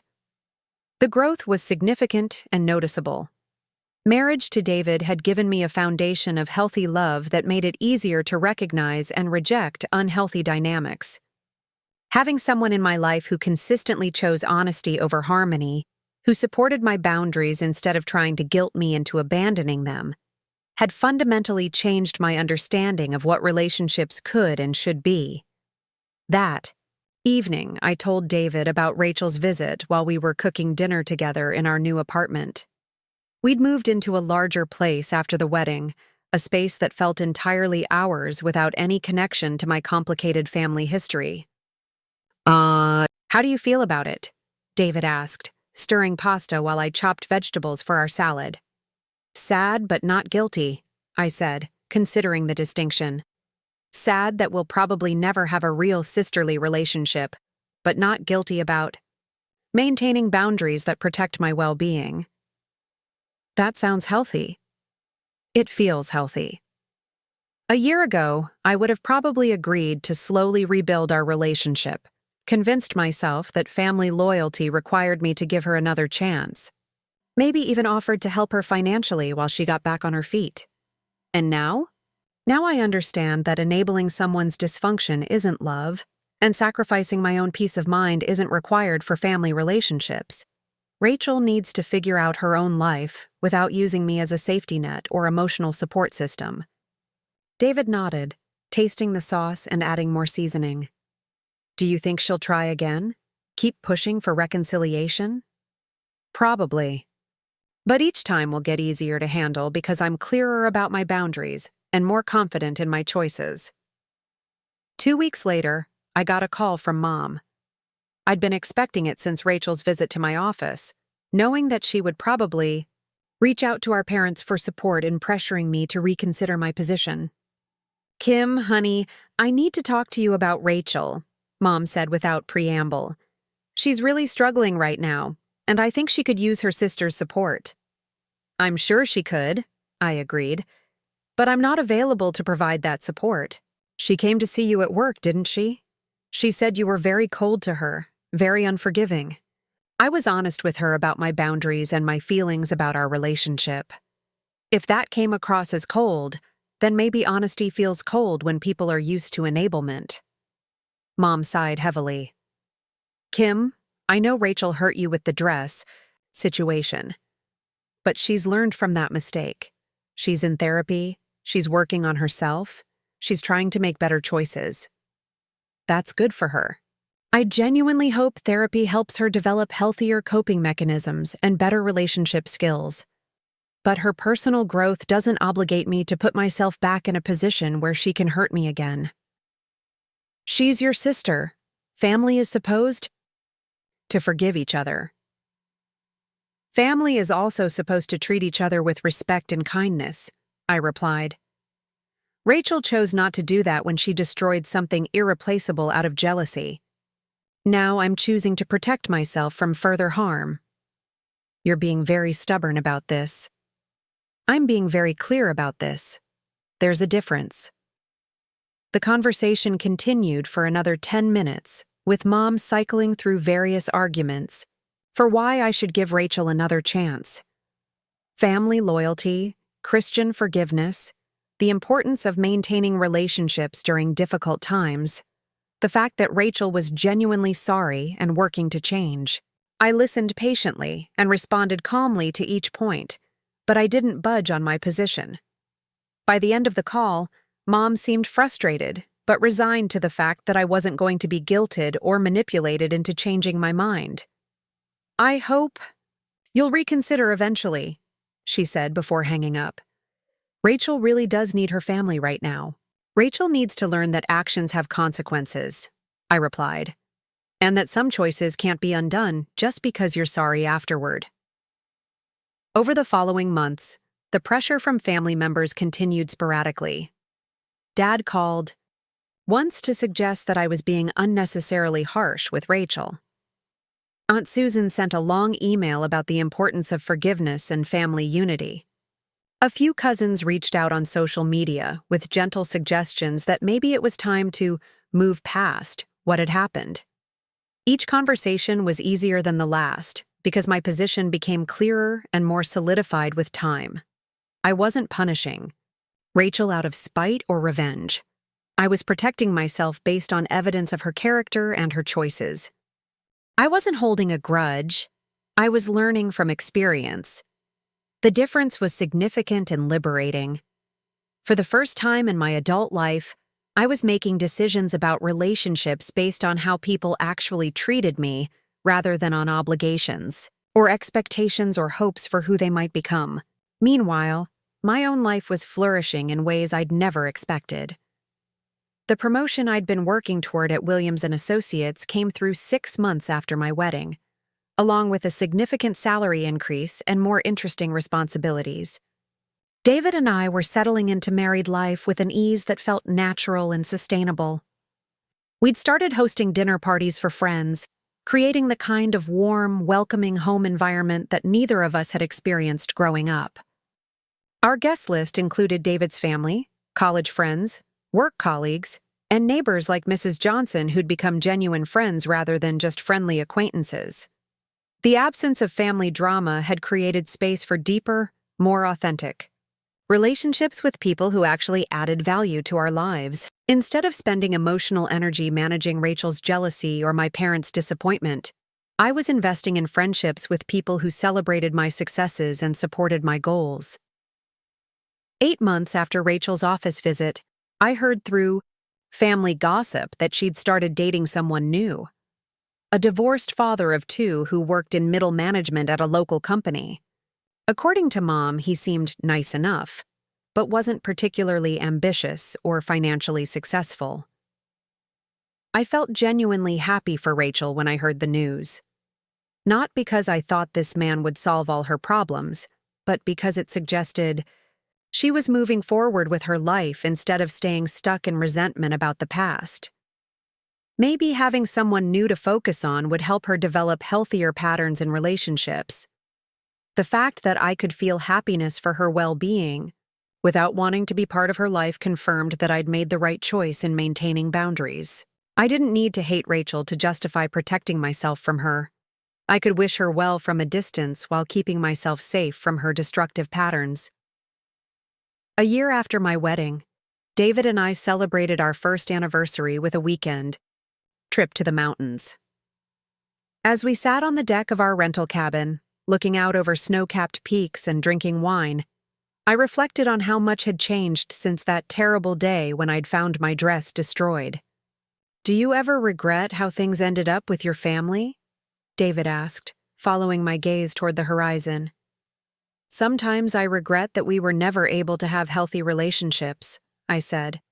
"I regret that my sister was so consumed by jealousy that she couldn't celebrate my happiness. I regret that my parents prioritized keeping the peace over addressing dysfunction. But I don't regret the choices I made in response to those realities." Even revealing Mark's affair? Especially that. Rachel was living a lie, and she deserved to know the truth about her own life. The fact that she used that information to finally end an unhealthy marriage was probably the best thing that could have happened to her. "Do you think you'll ever reconcile?" I considered the question carefully. I think there's a possibility that we could have some kind of limited relationship in the future if Rachel demonstrates genuine change over a sustained period of time. But it would have to be a completely different relationship than what we had before, with clear boundaries and realistic expectations. And if that never happens, then I'll continue to live my life without her in it, and I'll be fine with that choice.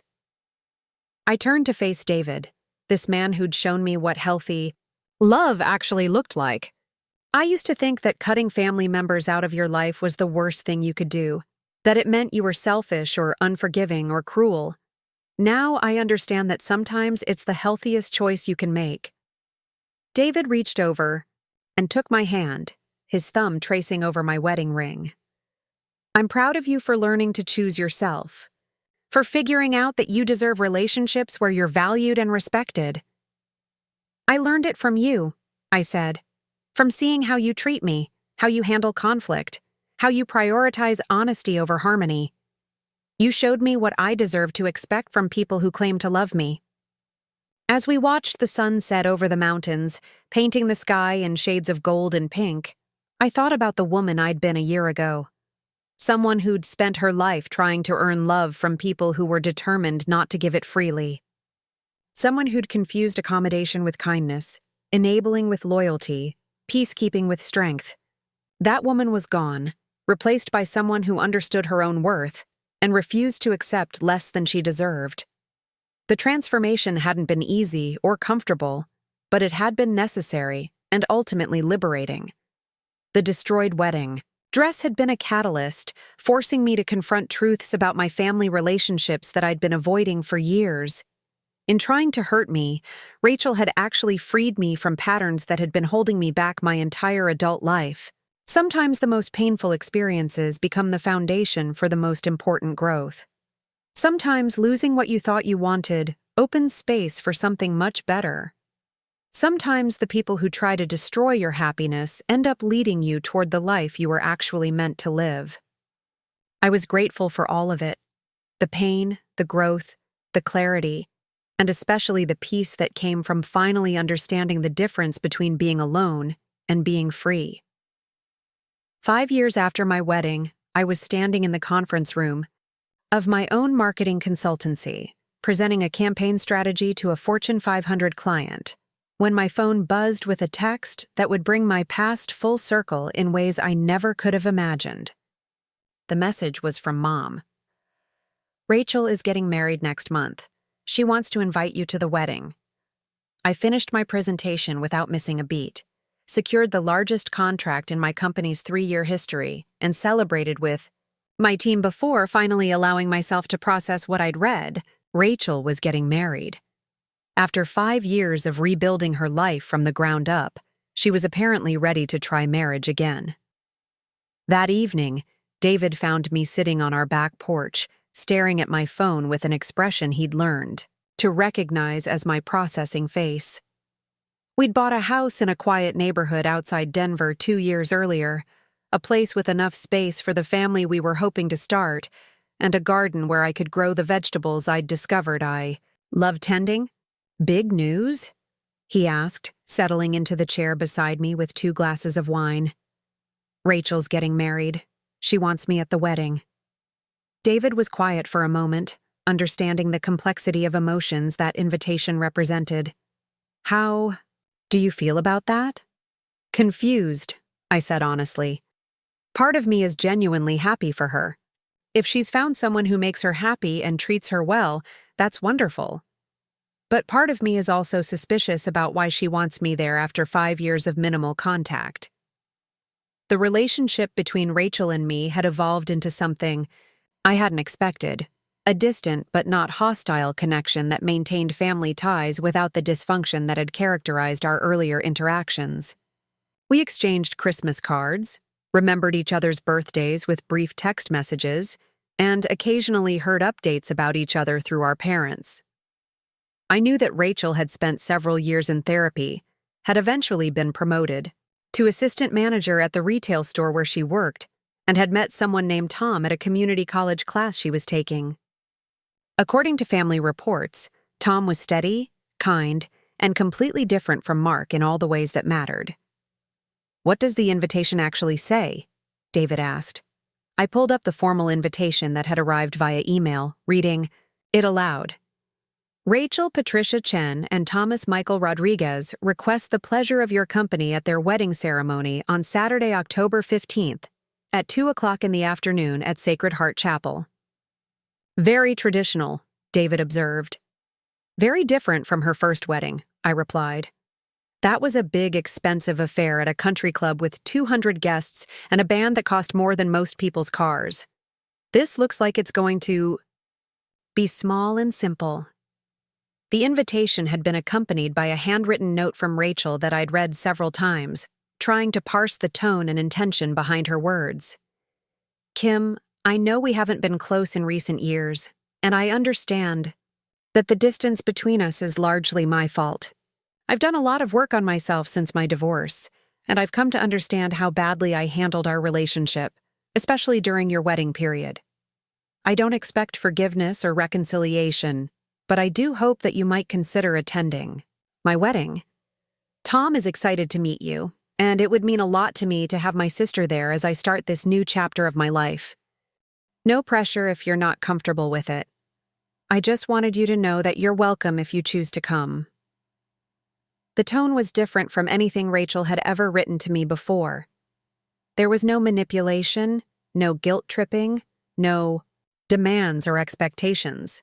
Just a genuine invitation with clear acknowledgement that I had every right to decline. "She sounds different," David said after I read him the note. "She does. But I'm not sure if that's real change or just better communication skills learned in therapy." "Does it matter? You don't have to rebuild a relationship with her just because you attend her wedding. You can go as a gesture of goodwill without opening yourself up to getting hurt again." "True. But I'm not sure I want to open that door at all." We've had a peaceful 5 years without drama or conflict. Why risk disrupting that?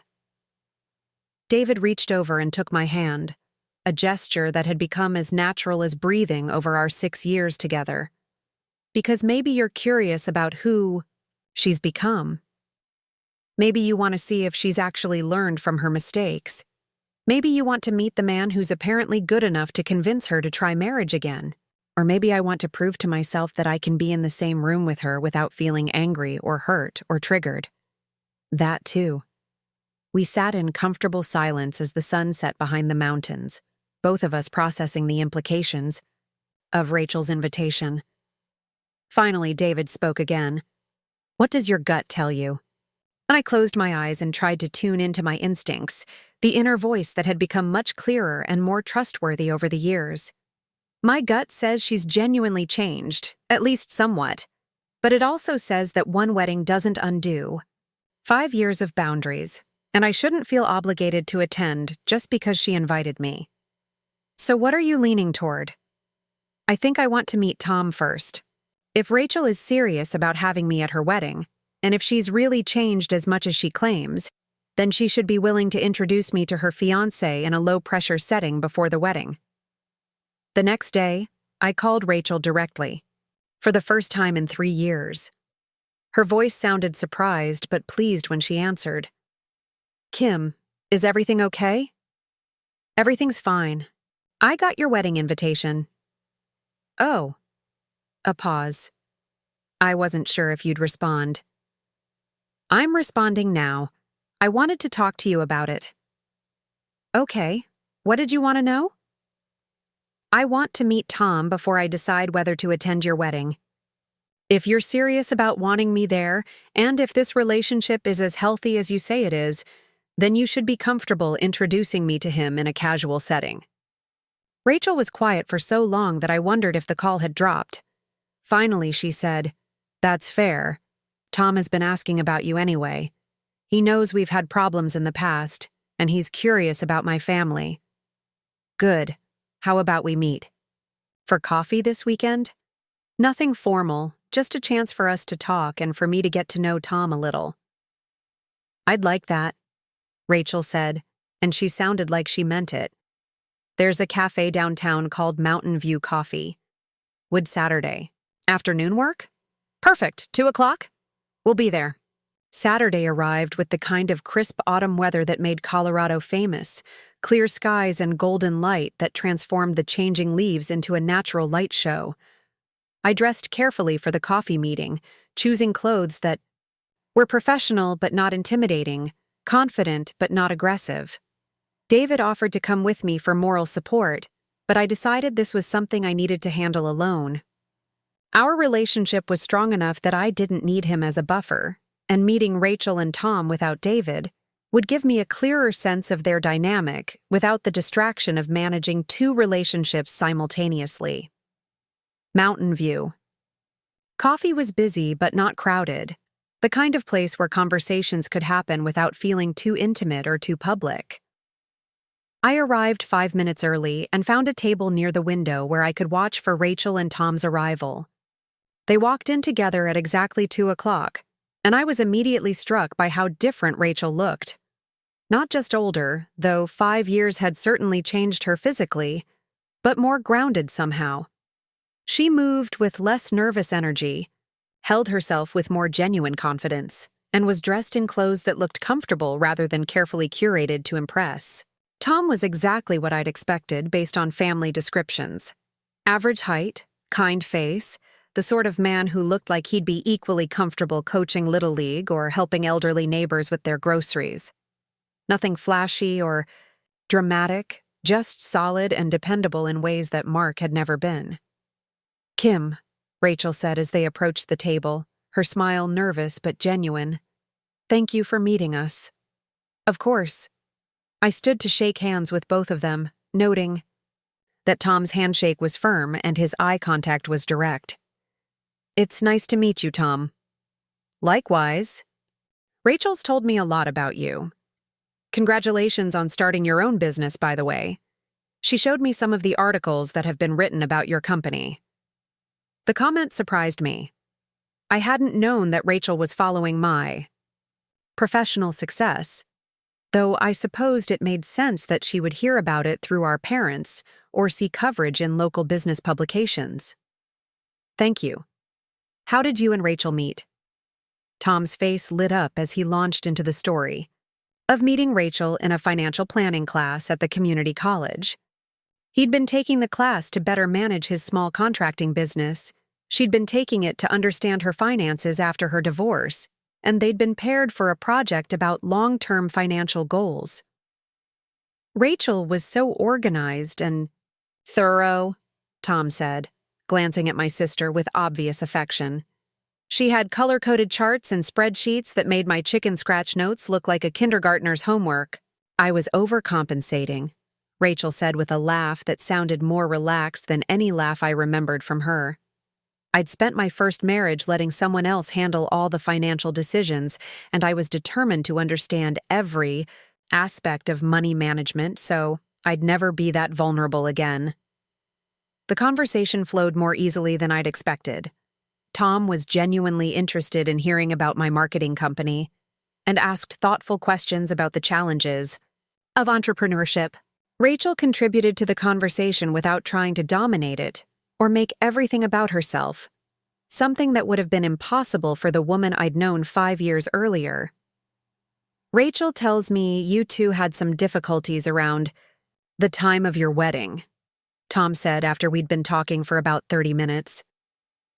I hope you don't mind me bringing it up, but I wanted you to know that she's been very honest with me about her past mistakes. I glanced at Rachel, wondering how much she'd told him and how she'd framed the story of my destroyed dress. What did she tell you? She told me that she destroyed your wedding dress out of jealousy and spite, Tom said simply. She told me that she was struggling with her own marriage problems and took her frustrations out on you in a way that was completely unacceptable. She told me that she lost her sister because she couldn't handle her own emotions like an adult. The directness of his response shocked me. This wasn't a sanitized version where Rachel had made a mistake or where the destruction of my dress was minimized or explained away. This was an honest acknowledgement of what had actually happened. I also told him about Mark's affair, Rachel added quietly, about how you tried to warn me about problems in my marriage that I was too stubborn or scared to see myself, and about how you ultimately gave me information that helped me get out of a relationship that was making me miserable. I studied my sister's face, looking for signs of the manipulation or selective memory that had characterized her past behavior.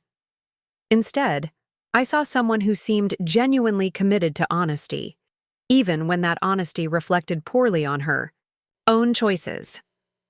How do you feel about all of that now? I asked her directly. I feel ashamed of how I treated you, she said without hesitation. I feel grateful that you cared enough about my well-being to tell me the truth about Mark, even when you knew it would hurt me. And I feel sad that I was so consumed by my own problems that I couldn't celebrate my sister's happiness the way she deserved. Those are the right things to say, I replied. But saying the right things and actually changing are different things. You're right, Rachel agreed. And I don't expect you to take my word for it. I know that trust has to be earned through actions over time, not through apologies or promises. Tom reached over and took Rachel's hand, a gesture that seemed both supportive and grounding. I've seen how hard Rachel has worked to understand her own patterns and develop healthier ways of handling difficult emotions, he said. I've seen her take responsibility for past mistakes without making excuses or blaming other people. And I've seen her support my goals and celebrate my successes without resentment or competition. That's good to hear, I said, and meant it. What are your goals for marriage this time around, Rachel? Partnership, she said immediately. Honest communication, shared responsibilities, mutual support. Everything I didn't have with Mark and didn't know how to create because I didn't understand what healthy relationships actually looked like. Tom and I are both bringing financial baggage from our past relationships, she continued. We both have trust issues and insecurities and fears about making the same mistakes again. But we're dealing with those issues together instead of pretending they don't exist or taking them out on each other. We're also both committed to maintaining our individual identities, Tom added.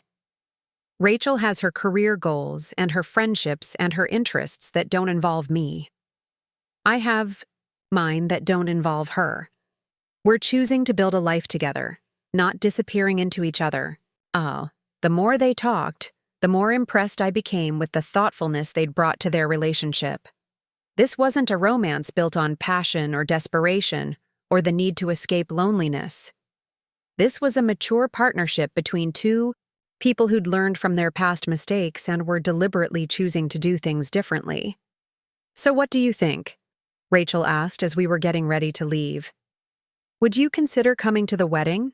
I looked at my sister, this woman who'd caused me so much pain 5 years earlier, and who now seemed to have genuinely evolved into someone I could respect, if not fully trust. I think I'd like that, I said, but I have some conditions. Of course. What are they?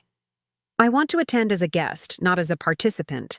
I don't want to be in the wedding party or have any special role in the ceremony.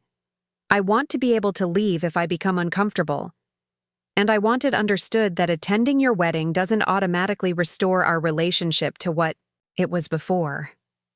Those are completely reasonable conditions, Rachel said.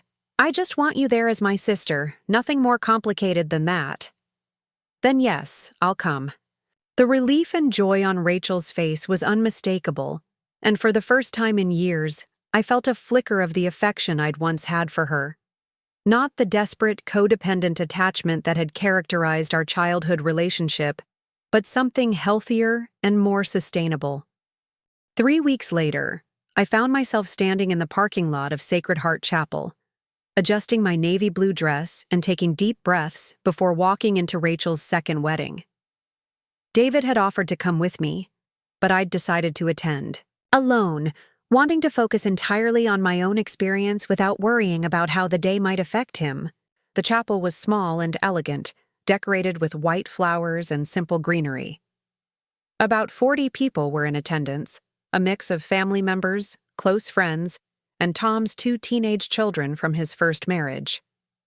The atmosphere was warm and intimate, completely different from the elaborate production that Rachel's first wedding had been.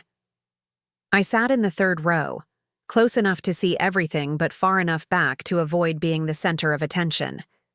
Mom and Dad were in the front row, both looking happier and more relaxed than I'd seen them in years.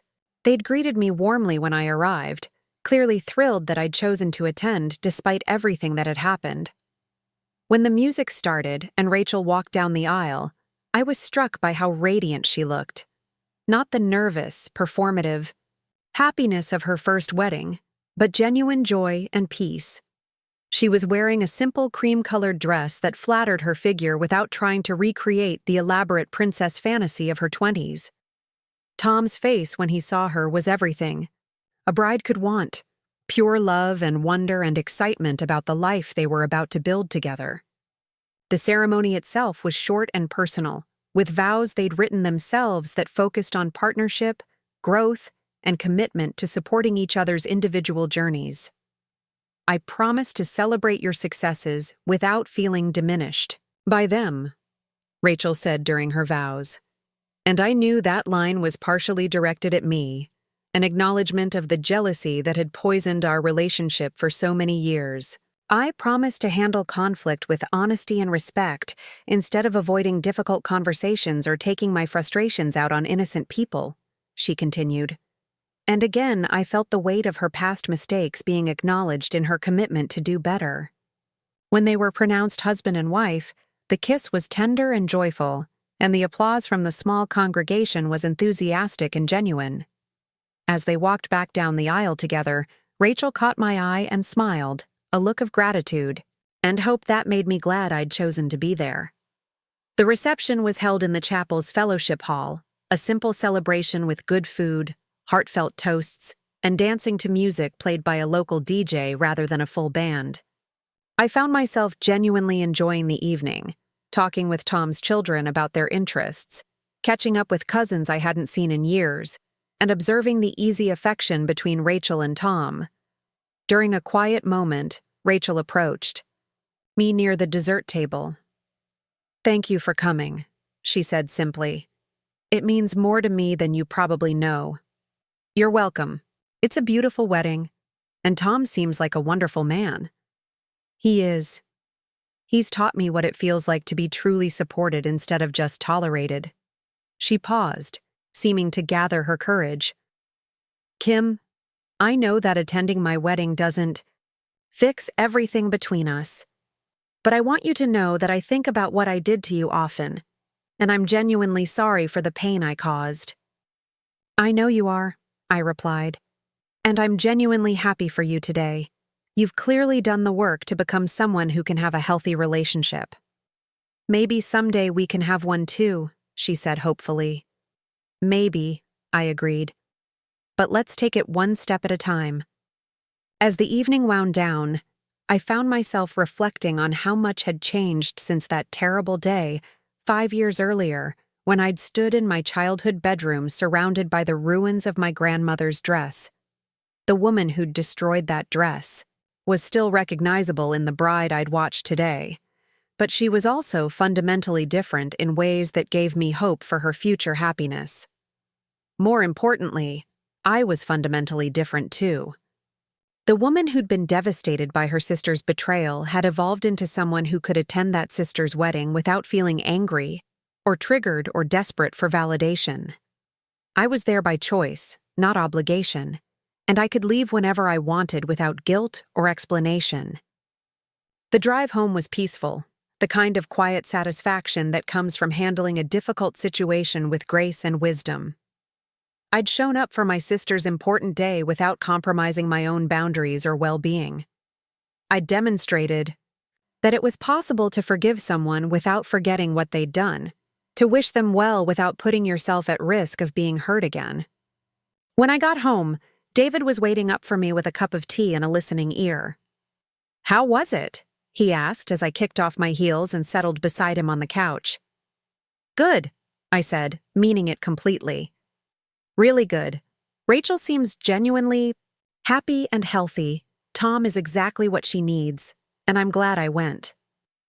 "Any regrets?" "None.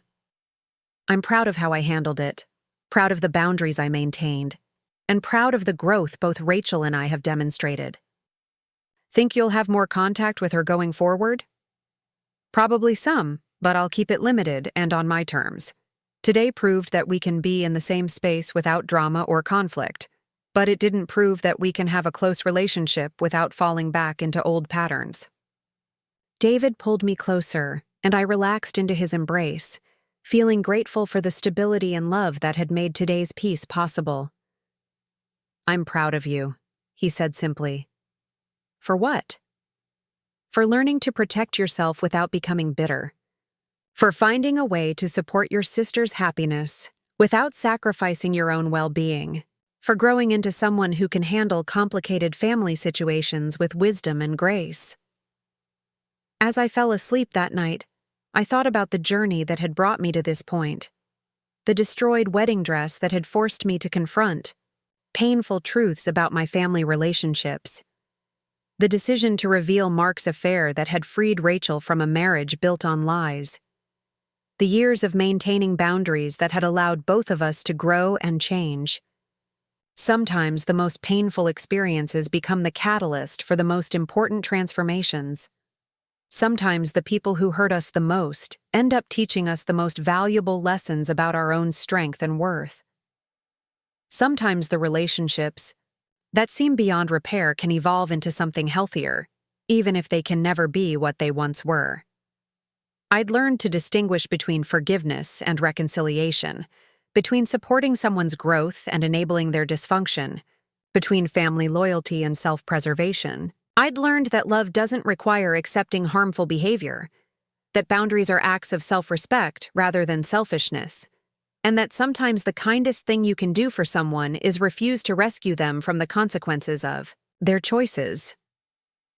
Most importantly, I'd learned that my worth wasn't determined by other people's approval or affection, That my happiness didn't depend on maintaining relationships that drained my energy or compromised my peace, and that choosing myself over family dysfunction wasn't selfish. It was necessary. The woman who'd stood in that bedroom 5 years ago, devastated by her sister's cruelty, had been looking for validation and loyalty from people who were incapable of providing it. The woman who'd attended Rachel's wedding was complete in herself, able to offer support without needing anything in return, strong enough to maintain her boundaries while still extending grace. That transformation had been worth every moment of pain, every difficult conversation, every choice to prioritize my own well-being over other people's comfort. I'd lost a sister in the traditional sense, but I'd gained something much more valuable. A clear understanding of my own worth and the courage to protect it. Rachel had tried to destroy my happiness out of jealousy and spite, but she'd actually set me free to discover who I could become when I stopped trying to earn love from people who were determined not to give it freely. In the end, her cruelty had been the greatest gift she could have given me, though I'm sure that wasn't her intention. Some stories end with dramatic reconciliations and restored relationships. Others end with peaceful acceptance and healthy boundaries. Mine ended with wisdom, strength, and the kind of inner peace that comes from finally understanding the difference between being alone and being free. And that, I realized, was the happiest ending of all. Up next, you've got 2 more standout stories right on your screen. If this one hit the mark, you won't want to pass these up. Just click and check them out.